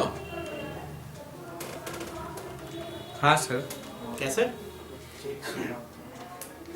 गाड़ी के आने का गाड़ी आया, उसने सिर्फ इतना ही देखा कि गाड़ी बहुत तेजी से आ रही है, बस उतने ही देखा। उसके बाद उसके चीख सुनाई थी। उसके बाद उस व्यक्ति के पास वो जाता है, उस व्यक्ति कहता है गाड़ी ने मुझे कुचल दिया। गाड़ी जब कुचल रही थी तो विक्टिम ही तो देख रहा था ना। आई विटनेस कौन है? विक्टिम। विक्टिम। उसने किसको बताया? उसको जब भाग रहा है। नहीं, वो भाग रहा था ना, जो भाग के उसके पास पहुंचा शायद तक उसको। क्या उसने उस घटना को देखा है? No sir. No sir. ये किस तरह का एविडेंस है? Circumstantial evidence. ऐसा कहा? Yes. सर्कमस्टेंशियल एविडेंस है। Here and hearsay evidence. Yes, hearsay evidence है। गौर से ध्यान से सुनिए। हियर्स एविडेंस क्या होता है? सुनी सुनाई का। जिसने अपने स्वयं के सेंसेस से परसीव न किया हो, दूसरे से सुना हो। दूसरा से उसने क्या सुना? गाड़ी वाले ने कुचल दिया, उसने खुद नहीं देखा है। आई विटनेस कौन है? विक्टिम है। और ये व्यक्ति इकलौता विटनेस है। किस चीज की इजाजत है? सेक्शन 4 के तहत इसको इन फैक्ट को लाने के लिए कि उसने मुझे कुचल दिया, इसकी इजाजत दे दें। क्योंकि सेक्शन 4 क्या कर रहा है? Art forming the same transaction. जो तथ्य विवादित तथ्य नहीं हो, फिर भी विवादित तथ्य इस प्रकार कनेक्टेड हो कि एक ही पार्ट का, एक ही संव्यवहार का भाग होते हैं, उसके साथ दी जा सकती है। इसके दी जाए। क्यों इतना चिंतित है? दो मैटर उठ गया ना। एक तो ये कि सेम ट्रांजैक्शन का पार्ट है, दूसरा हियर्स एविडेंस है। हियर्स एविडेंस को इजाजत देते हैं? No sir. कुछ होता है देना चाहिए सर। नहीं सर। कारण बता रहे देखिए, मान लीजिए कि कैमरा लगा हुआ है, नहीं मानने वाले बात नहीं रही। मानना तो पड़ेगा ना सर। अब उस जमाने की बात हो रही है, जब तो समथिंग ना कैमरा था ना सीसीटीवी था। क्योंकि गाड़ी तो कितनी आती जाती है सर, देखता नहीं, नंबर प्लेट भी नहीं देखता है कि वही गाड़ी है, ये है वो है। बिल्कुल। लेकिन अगर कैमरा में पता चल जाए, हम कैमरा की बात कर रहे हैं सर। नहीं उस समय नहीं था सर। नहीं हम कैमरा की बात कर रहे नहीं हैं। कर। हमने क्या कहा, थिंग्स एंड एक्ट, मतलब डन एंड सेट। सेट, हम उसकी बात कर रहे हैं। तो क्या इसमें हम उसको इजाजत देते हैं? नो उसने जो कहा नो सर। हाँ? देंगे। हाँ सर, इसलिए हम बोले। क्यों देंगे वो भी समझ लीजिए। क्योंकि hairs evidence rule of exclusion में जाता है।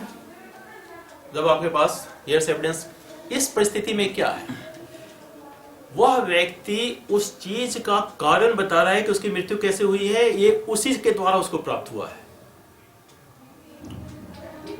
इसलिए सेम ट्रांजैक्शन का पार्ट है। इस वजह से हेयर्स एविडेंस का एक्सेप्शन है। अब लॉ की बारीकी समझ रहे हैं?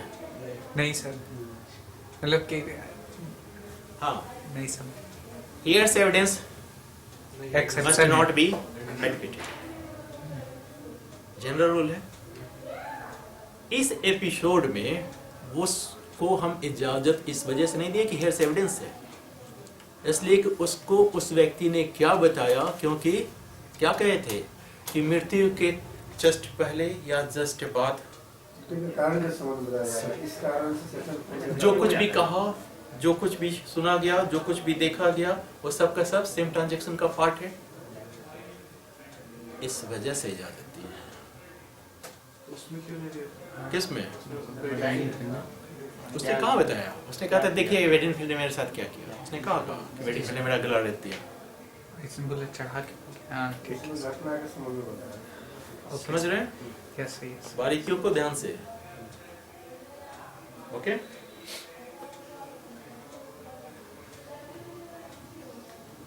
एक इसके इलस्ट्रेशंस पे आइए, फिर हम लोग आते हैं आगे।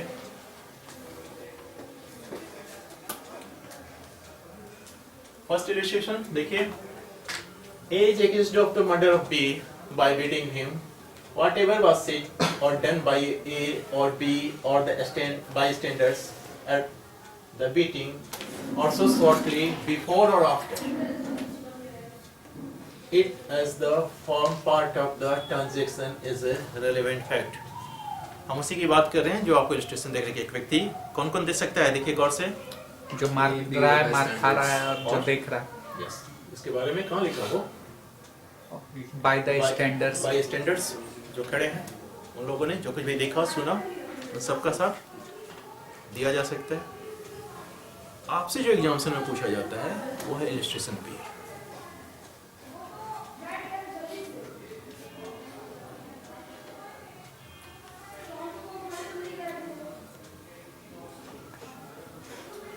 Is accused of waging war against the government of India by taking part in an armed insurrection in which property is destroyed, troops are attacked, and jails are broken open. The occurrence of this fact is relevant as forming part of the general transaction, though A may not have been present at all of them. इसका मतलब समझ रहे हैं? एक बगावत होती है किसके अगेंस्ट में? गवर्नमेंट ऑफ इंडिया में। क्या किया जाता है? जेल खोल के कैदियों को भगाया जाता है, आर्म्ड अटैक किया जाता है, जेल तोड़ दिया जाता है। ये सब के सब फैक्ट रेलेवेंट है। और एक किस चीज का एक्यूज्ड है? Government of India. वही बगावत कर रहा है उसका। क्या वो सभी में पार्टिसिपेट किया है? किस में पार्टिसिपेट कर रहा है? नहीं, वो तो कंप्लीट है। ट्रांजैक्शन की बात करेंगे तो वो क्या है? Waging war against the government, ये है ना transaction. Waging war against the government ये ट्रांजैक्शन है। तो क्या उसमें सब में पार्टिसिपेट किया वो? इसलिए उसने साफ लिखा है although A may not have been present at all of them. सब में उपस्थित हो ये जरूरी नहीं है, बट इसका साथ दिया जाए। इसी वजह से ये पूछता है आपसे। क्योंकि सब में उपस्थित नहीं है। सर जहाँ कोई क्राइम हो रहा है, काफी भीड़ है, तो वहाँ नहीं रहना चाहिए। हम बताएंगे सर, बताएंगे। आप साक्ष्य देने के लिए स्वतंत्र हैं, कॉम्पेल्ड नहीं। जी भागेंगे नहीं उसमें। ये तो फैक्ट एंड सर्कमस्टांसेस पे अलग अलग उसके जवाब निकलेंगे ना। आप किस तरह के हैं भीड़ में शामिल, उस पर डिपेंड करता है। कई बार आपने कह दिया मारो मारो, तो आप आ जाएंगे कहाँ? अबेटमेंट में।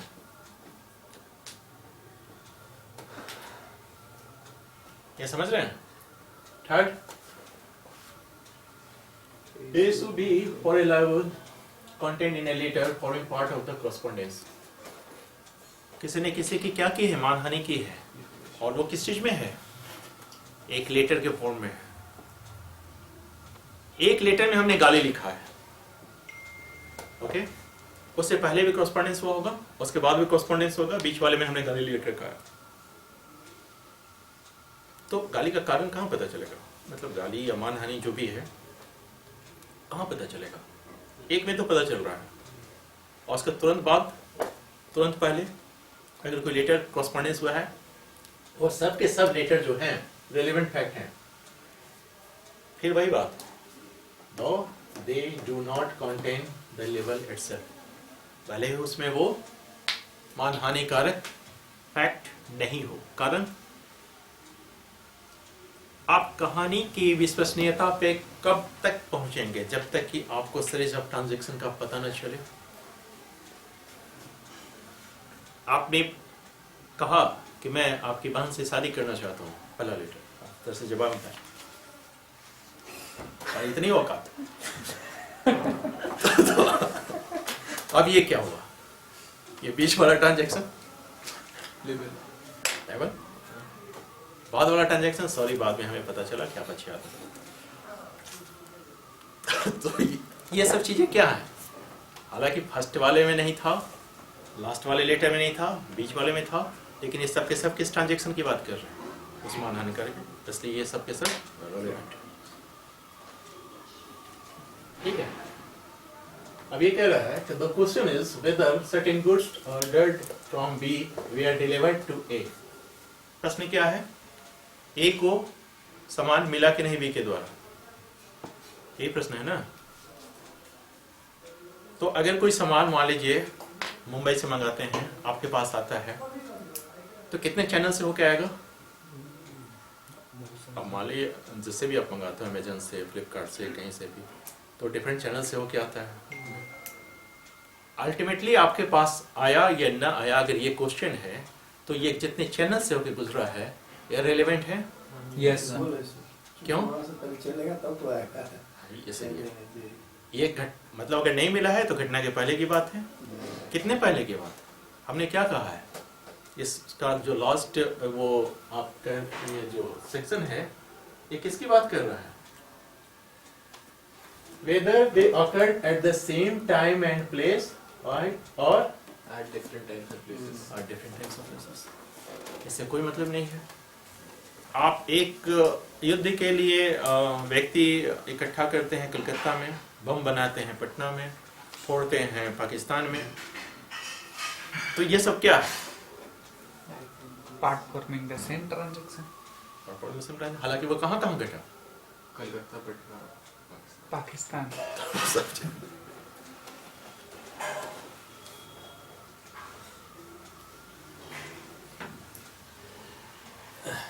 एक लड़की है जिसका रेप हुआ है,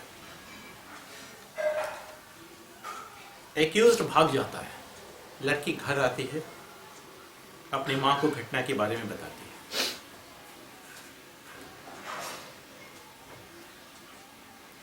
क्या ये एडमिसिबल है? यस। घटना के बारे में बता रही हाँ।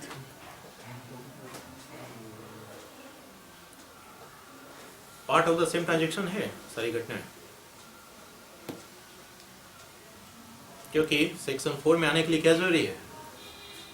Part of the same transaction होना चाहिए। घटना क्या घटी? रेप हुआ। रेप के बाद वो अपराधी भाग गया, लड़की घर पहुंचती है, माँ को बताती है। बीच में कहानी गढ़ने का समय है। हाँ हम्म? है सर। तो सेम ट्रांजैक्शन है। चलिए दूसरा इलस्ट्रेशन लेते हैं। एक व्यक्ति एक लड़की का रेप करता है, उसका गला घोंट के मार डालता है। वो भागने ही वाला था है कि वो पकड़ा जाता है। पकड़ा जाने पर वो कहता है कि मुझे माफ कर दीजिए, मेरी पहली भूल थी। अब इसके डन एंड सेड को क्या हम सेक्शन 4 के तहत रिलेवेंट मानते हुए इसको इजाजत दे दें? पहले वाली घटना और इस घटना में दोनों में फर्क बताइए। पकड़ा जाता है, एक में भाग जाता है, और एक से टाइम बचता है और टाइम नहीं बचता। पहले वाले में टाइम बचता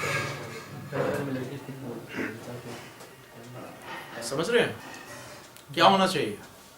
सेक्शन 4 के तहत पहले वाली घटना को हम एडमिसिबल माने, रिलेवेंट माने, इसको इजाजत दें साक्ष्य में ग्रहण होने के लिए? नो, क्यों? सफिशिएंट टाइम था फैब्रिकेट कर सकते। फर्क को समझ रहे हैं? सेकंड वाले में तुरंत पकड़ा गया और साथ साथ एडमिट कॉन्फेस भी कर लिया। पहली घटना है, मुझसे भूल हो गई, मुझे क्षमा कर दीजिए। पहली बार हुआ, पहला।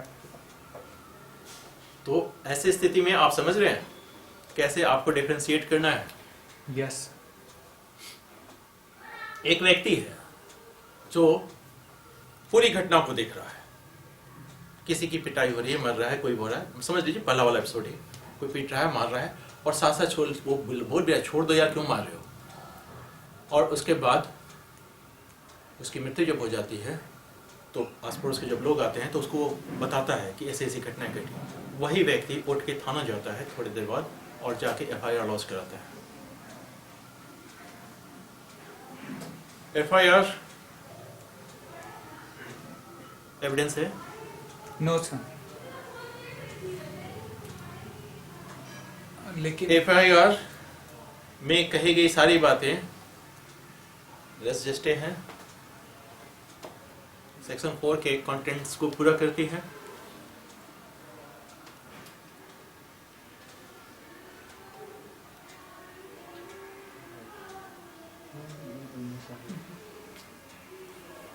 कौन व्यक्ति FIR लॉन्च कर रहा है? कोई भी कर सकता है। नहीं, इस एपिसोड में जो देख रहा है, जो देख रहा था पूरी घटना को, आई विटनेस से, पड़ोसियों के आने पे उसने क्या किया? उसने बताया कि ये घटना घटी। थोड़ी देर बाद खुद गया FIR लॉन्च कराने, उसने FIR लॉन्च करा दी। इसमें कहानी गढ़ने की कितनी संभावना है? उसको आगे लोग सब, लेकिन वो बता भी तो चुका था पड़ोसी को। आई विटनेस कौन है? सिर्फ वही जो FIR लॉन्च किया वही है। तो FIR साक्ष्य के तौर पे ग्राह्य होगा? नहीं, sir, FIR is not a substantive piece of evidence. ये कह रहे हैं कि FIR substantial piece of evidence नहीं है। सच कह रहे हैं? नहीं, लेकिन हमने अभी क्या कहा थोड़ी देर पहले? अभी हम किस चीज का साक्ष्य देने की बात कर रहे हैं? सेक्शन 3 को पढ़िए, क्या कहता है? दो ही चीज, रेलिवेंट या फैक्टिंग इशू। रेलिवेंट या फैक्टिंग इशू। सेक्शन 4 के तहत ये मामला रेलिवेंट है, सेम ट्रांजेक्शन का पार्ट है, और अगर पार्ट है तो एविडेंस है।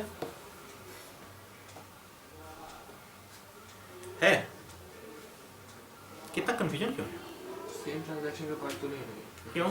बाद में जाकर आहा, अभी तीसरी तो पढ़ा है हमने ये, whether they occur at the same time or place or different time and place। बीच में टाइम भी तो मिला ना, फैब्रिक कितना? अच्छा खासा टाइम मिला होगा। कितना?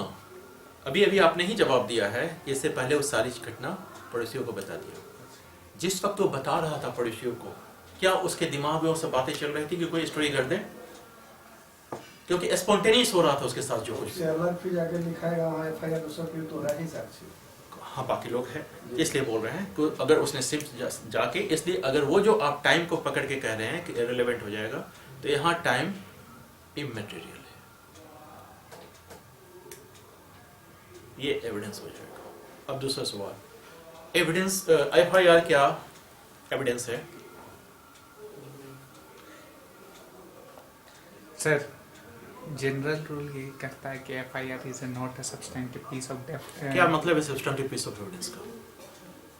अब बस हम पढ़े हैं, लेकिन एक केस है उसमें कहा गया था कि ऐसा बिल्कुल नहीं है कि FIR को हम डिनाई कर सकेंगे जब वो एविडेंस का मतलब क्या होता है? हम लोग पढ़ चुके हैं ना, या तो डॉक्यूमेंट्री एविडेंस होगा या ओरल ओरल एविडेंस होगा, यही होगा। इनका जो कहना था सर, उसका मतलब यही हुआ कि से वैसा एविडेंस जिस पर एकमात्र उससे वेरी गुड। या सब्सटेंशियल पीस ऑफ एविडेंस का मतलब ही वही सारी होता चीजें है समझिए। कि मात्र उसके आधार पे हम कॉन्विक्ट कर दें या आपको एक्विटल कर दें। इस वजह से कहा जाता है कि FIR is not a substantial piece of evidence. अब हम एक इलस्ट्रेशन देते हैं आपको।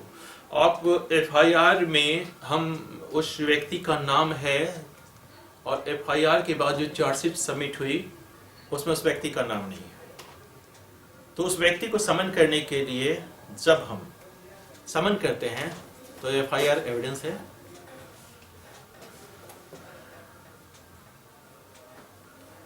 बात समझ रहे हैं क्या पूछ रहे हैं? यस चार्जशीट में नाम नहीं है, लेकिन हमको लग रहा है वो एक नहीं, लग नहीं रहा है। FIR में FIR में है नाम है, लेकिन चार्जशीट में नहीं है। कोर्ट को उस समय लग रहा है संज्ञान लेने के समय जिन पर नोटिस किया जा सकता है, ऑडियंस लिया जा सकता है, तब भी समन करेगा सर। हाँ, जी, तो प्राइमरी फेस उनको लगा तो कहाँ से उन्होंने बेस कहाँ बनाया? उसी को FIR लगा। FIR एविडेंस है। जी, लेकिन अभी तो सिर्फ नोटिस करके उनको बुला रहा है। हो जी जी, समन करने के लिए आपके पास एविडेंस क्या है?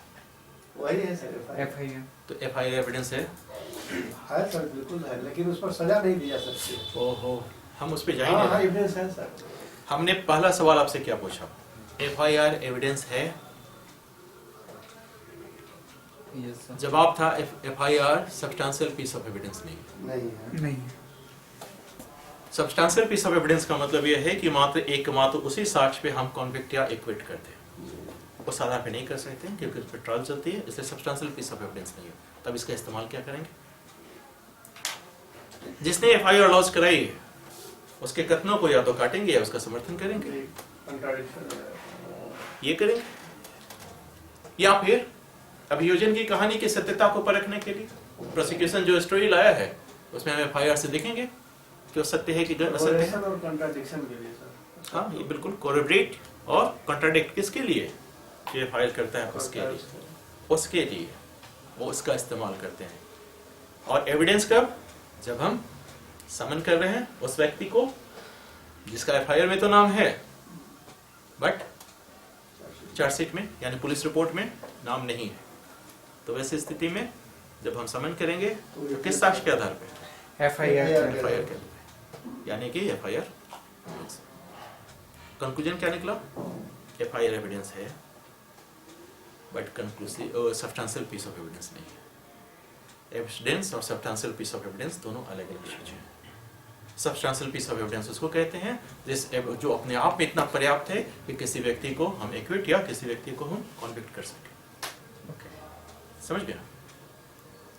तो एकमात्र FIR के आधार पे वो नहीं होता है, इसलिए वो सब्सटेंशियल पीस ऑफ एविडेंस नहीं है। एविडेंस बाकी FIR एविडेंस एविडेंस है। और इस मामले में तो है ही। अभी इसके साक्ष्य को प्रस्तुत कर देना सेक्शन 4 के तहत, यस सर। क्योंकि इसने जो कुछ भी कहा, जो कुछ भी सुना, उसने जाके FIR में लॉन्च करा दिया। तो ऐसी स्थिति में ये रेस जस्टिस का पार्ट हो गया, सेक्शन 4 का पार्ट हो गया। इसके बाद जैसे ये रिलेवेंट हो गया और सेक्शन 3 की वजह से रिलेवेंट फैक्ट और फैक्ट इन इशू का साक्ष्य दिया जा सकता है। ये सो है ना। एक औरत और उसकी पुत्री का मर्डर हुआ,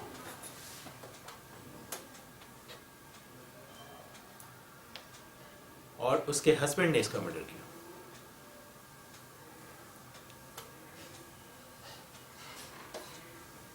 जो मर्डर किया है उसके पिता लड़की के पिता को फोन करके बोलते हैं कि मेरे पुत्र ने तुम्हारी बेटी और मेरी पुत्री यानी उसकी को मार डाला।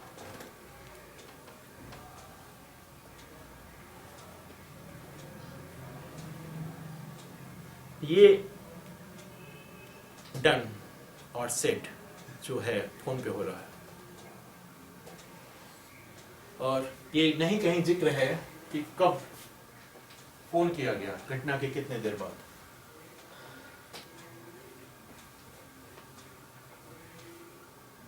क्या ये सेक्शन 4 के तहत रेलेवेंट है? टाइम मिल जाएगा।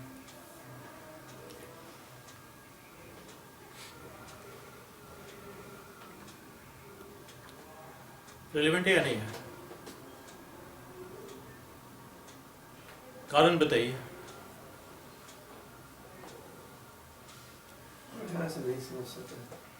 प्रश्न नहीं सुन सके। एक लेडीज और उसकी डॉटर का मर्डर होता है जो उसके हस्बैंड के द्वारा किया जाता है।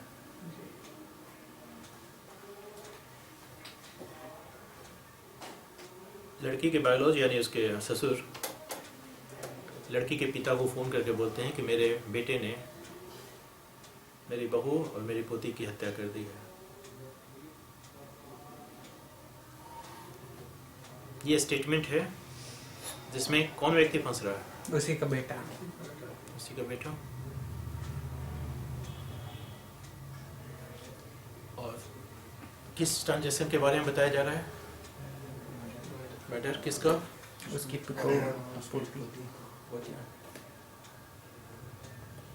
स्टेटमेंट है, डन है, तो क्या सेक्शन 4 की तरह रिलेवेंट है?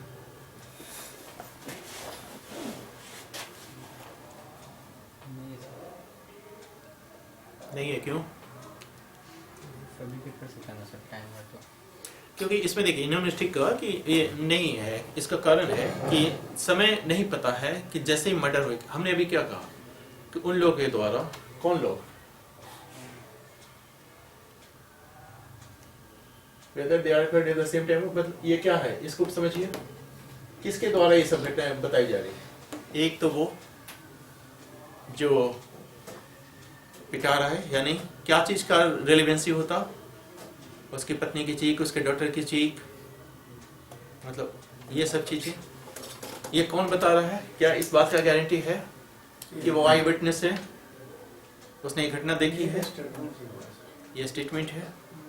और वैसी स्थिति में समय का भी चूंकि पता नहीं है कि उसने तुरंत मर्डर के दौरान कहा, मर्डर के बाद तो किया क्योंकि मर्डर हो चुकी है, मर्डर के कितना देर पहले वो फोन किया, मर्डर के ड्यूरेशन में किया, ये तो पता नहीं चल रहा है। तो सेम ट्रांजैक्शन का पार्ट नहीं है और फैब्रिकेशन का भी चांसेस है, इसलिए ऐसी स्थिति में ये रेलिवेंट नहीं है।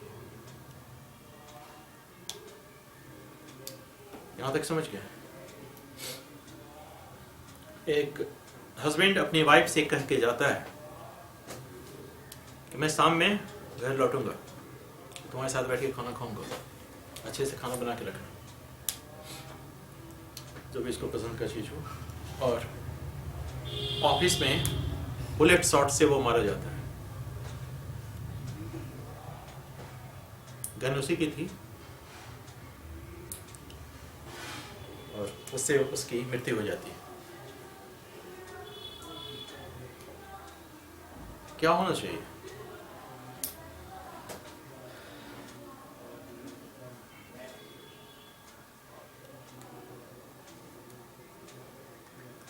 क्या ये डाइंग डिक्लेरेशन है?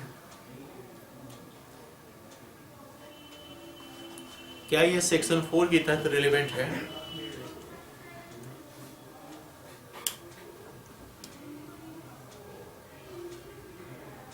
डाइंग डिक्लेरेशन में क्या होना चाहिए कि उस ट्रांजैक्शन के बारे में पता चले जिसकी वजह से उसकी मृत्यु हुई है? घर से करके निकला था क्या?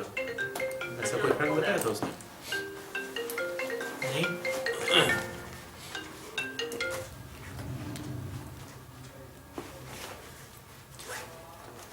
तो ये रिलेवेंट है?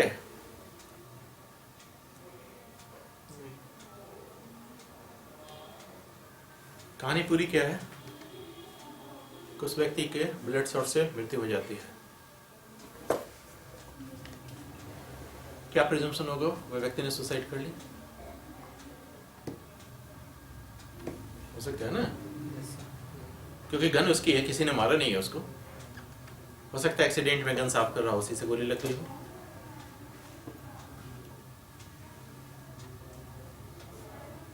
तो ये स्टेटमेंट कि घर में शाम में घर में लौट के आऊंगा, खाना अच्छे से बना के रखना, क्या शो करता है? सुसाइडल है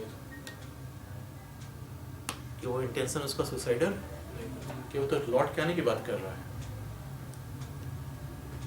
इसका दूसरा मतलब ये तो हो सकता है ना, आज तुम्हारे साथ अंतिम बार खाना खाऊंगा, घर में अच्छा से खाना बना के रखना। उधर जाके मूड बदल गया, जाओ पत्नी याद करना मुझे ख्वाबों में, और शूट कर लिया। तो एक फैक्ट तो है कि उस वक्त उसका इंटेंशन सुसाइड करने का नहीं था, इस वजह से रेलेवेंट। डाइंग डिक्लेरेशन नहीं, क्योंकि डाइंग डिक्लेरेशन से ये तो मतलब होता है ना कि मृत्यु के समय व्यवहार की परिस्थितियों के बारे में अगर वो बताए तब ना डाइंग डिक्लेरेशन है, वो तो बताया नहीं, तो ये चीजें नहीं है। अच्छा, क्या सीन बने अगर कोई व्यक्ति डाइंग डिक्लेरेशन कर रहा है और बाद में वो बच गया?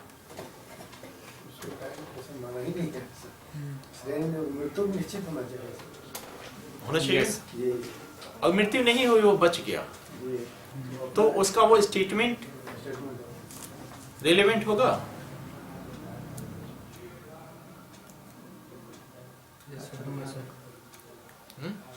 किस सेक्शन के तहत? घटना के बारे में, घटना के बारे में जो सुप्रीम पहले दिया स्टेटमेंट ही ना होगा। अब तो मरा नहीं ना, मरा होता तो डाइंग डिक्लेरेशन के तहत रिलेवेंट था, अब तो बच गया, बच गया तो डाइंग डिक्लेरेशन के तहत तो रिलेवेंट नहीं होगा, नहीं नहीं, तो फिर किसके सेक्शन के तहत रिलेवेंट होगा? और अगर सेक्शन में होगा ना, सेक्शन 4 के, जी इसी के तहत रिलेवेंट। सेक्शन 4 होगा, लेकिन सेक्शन बदल जाएगा नहीं, क्योंकि हम यहाँ क्या कहते हैं, एक ही संव्यवहार के बारे में जो भी कथन है उसके तहत ना। डाइंग डिक्लेरेशन में भी क्या कह रहा था वो, बस फर्क इतना पड़ा कि डाइंग डिक्लेरेशन अगर वो गुजर गया रहता तो 26 के तहत वो रिलेवेंट हो जाता, वो गुजरा नहीं तो अब डाइंग डिक्लेरेशन के वो सेक्शन नहीं लगेंगे, सेक्शन 4 के तहत वो रिलेवेंट हो जाएगा। यहाँ तक क्लियर है? टेप रिकॉर्डर पे टेप करते हैं आप किसी वार्तालाप को, किस सेक्शन के तहत रेलेवेंट है?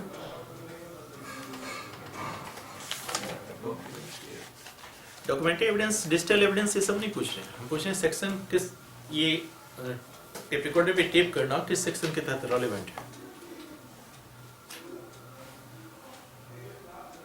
आप बात कर रहे हैं, तो आदमी बात कर रहा है, हम किसी से बात कर रहे हैं और टेप रिकॉर्डर चला हुआ है, ये पार्ट ऑफ सेम ट्रांजैक्शन है। जो कुछ भी कहा गया, जो कुछ भी सुना गया, सब तो टेप रिकॉर्ड हो रहा है, मतलब उसमें क्या 29 सेक्शन 29 से उसका रिलेवेंस मिलेगा, क्या है 29? रिकॉर्ड का हम पूछे सेम ट्रांजैक्शन का पार्ट है। R.M. Malkani versus state of Maharashtra.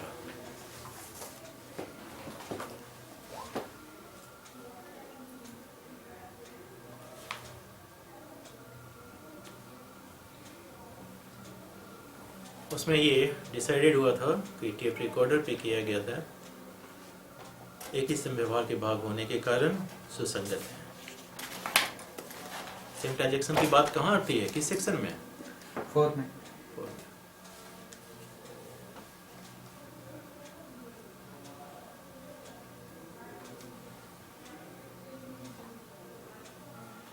यहाँ तक समझ गए? तो आपको नोट्स आता है जिस चीज पे लिखने के लिए, वो है रेसिस्टिव।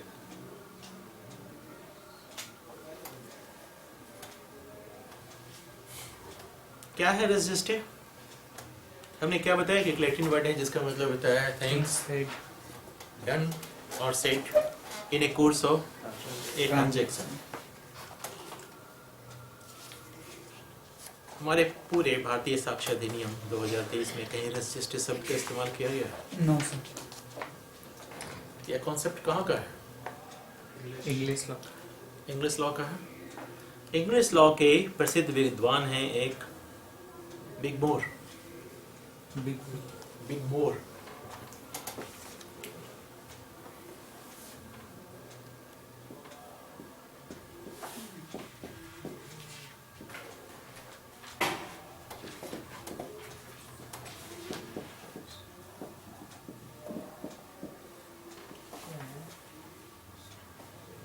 बिग मोर का कहना है कि रेस जस्टे जैसा कंफ्यूजिंग शब्द जितना जल्दी हो सके इंग्लिश लॉ से हटा लेना चाहिए।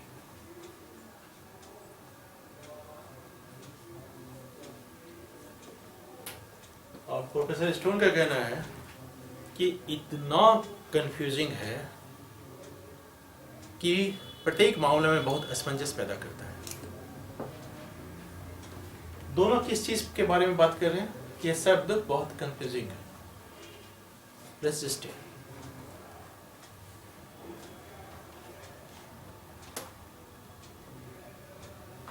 हमारे यहाँ तो रेसिस्टिव शब्द का इस्तेमाल नहीं होता है।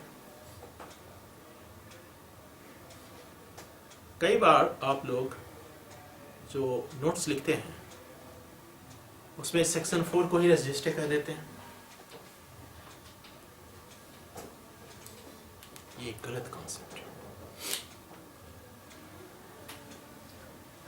देखिए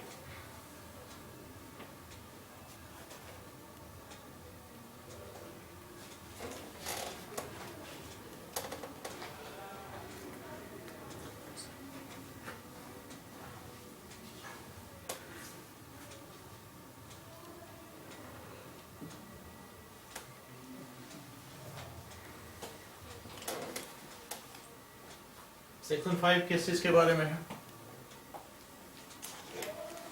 ये तथ्य जो विवादक तथ्य के प्रसंग हेतु क्या परिणाम है। देखिए आपके सामने मार्जिनल नोट्स पढ़िए। सेक्शन 6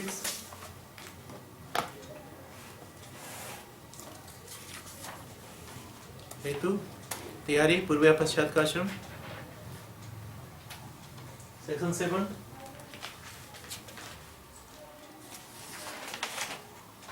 विवादित तथ्य के स्पष्टीकरण या पुनर्स्थापन के लिए आवश्यक तथ्य।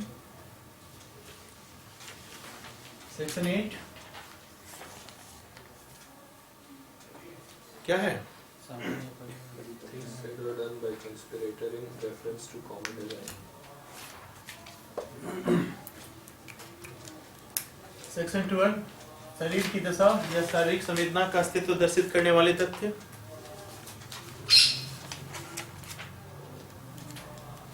और यह सेक्शन 4 एक ही संव्यवहार की प्रकृति दर्शित करने वाले। इसमें सेक्शन 8 को डाल दें।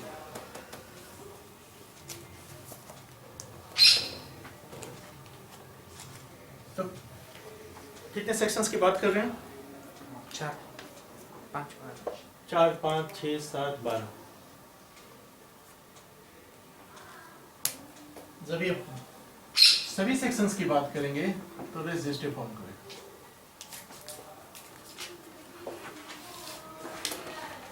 कंफ्यूजिंग है या नहीं है?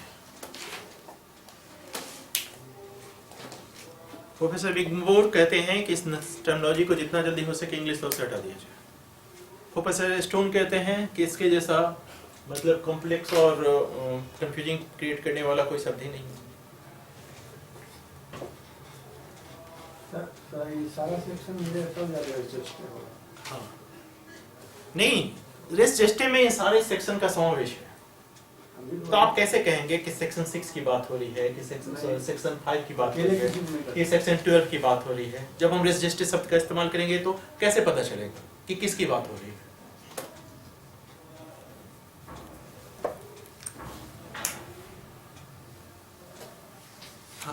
हमारे यहाँ रेजिस्टे है नो सर। नहीं। हमने रेजिस्टे के प्रिंसिपल को डिफरेंट प्रावधान में डाल रखा है। वो डिफरेंट प्रावधान 4, 5, 6, 7, 12 रेजिस्टे के प्रिंसिपल को। बाकी हमें नहीं कहे हैं कि 4 से 50 तक। रेजिस्टे के प्रिंसिपल इन सब के इर्द गिर्द घूमता है। इसलिए हमारे यहाँ रेजिस्टे का कोई कॉन्सेप्ट नहीं है।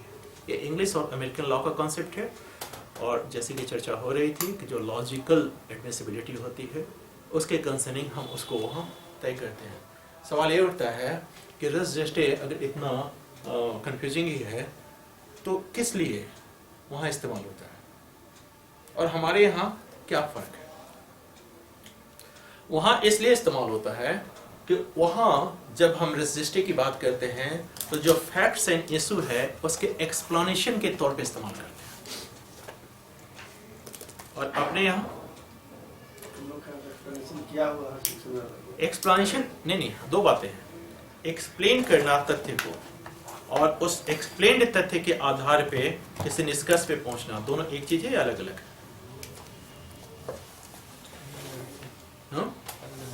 क्या फर्क है दोनों? हम सिर्फ स्पष्टीकरण जान गए, हम समझ गए कि उसका गला कटा था तो पति ने ही मारा होगा, लेकिन क्या इस कंक्लूजन में पहुंच गए कि पति ने ही मारा? नहीं। उसके लिए फिर हम डिफरेंट एविडेंस का सहारा लेंगे। तो वहां सिर्फ एक्सप्लेन करता है, उसका स्पष्टीकरण देता है। यहां भी एक्सप्लेनेशन ले रहे हैं हम किस सेक्शन में, लेकिन सिर्फ हम एक्सप्लेनेशन नहीं ले रहे हैं, हम उसको रेलेवेंट भी बना रहे हैं, साथ साथ उसके साक्ष्य देने की अनुमति भी प्रदान कर रहे हैं। और कई बार ऐसा भी हो सकता है कि एकमात्र ऐसा एविडेंस भी हो जाए जिसके आधार पे हम उसको कॉन्विक्ट या एक्विटल भी करते हैं। इसलिए रेस जस्टिस का प्रिंसिपल हमारे यहाँ नहीं चलता। कंफ्यूजिंग है, प्रोफेसर बिगमोर भी कहते हैं, स्टोन कहते हैं हटा देना चाहिए, बिगमोर कह रहे हैं, तो हमारे यहाँ ये प्रिंसिपल नहीं है। इसलिए जब कभी भी आप आंसर लिखिएगा तो कभी भी सेक्शन 4 को रेस जस्टिस नहीं बताइए। उसके बारे में पूछा जाता है? हाँ सर, पूछा जाता है। कारण क्या है कि सिर्फ अगर सेक्शन 4 की बात कीजिएगा तो रेजिस्टर के अंदर सेक्शन 4 है, लेकिन एकमात्र सेक्शन 4 नहीं है। इसके अलावा भी सेक्शंस हैं जो रेजिस्टर को कवर कर रहे हैं। 5 है, 7 है, 6 है, 12 है। इसलिए सेक्शन 4 अपने आप में सिर्फ रेजिस्टर नहीं। ठीक है।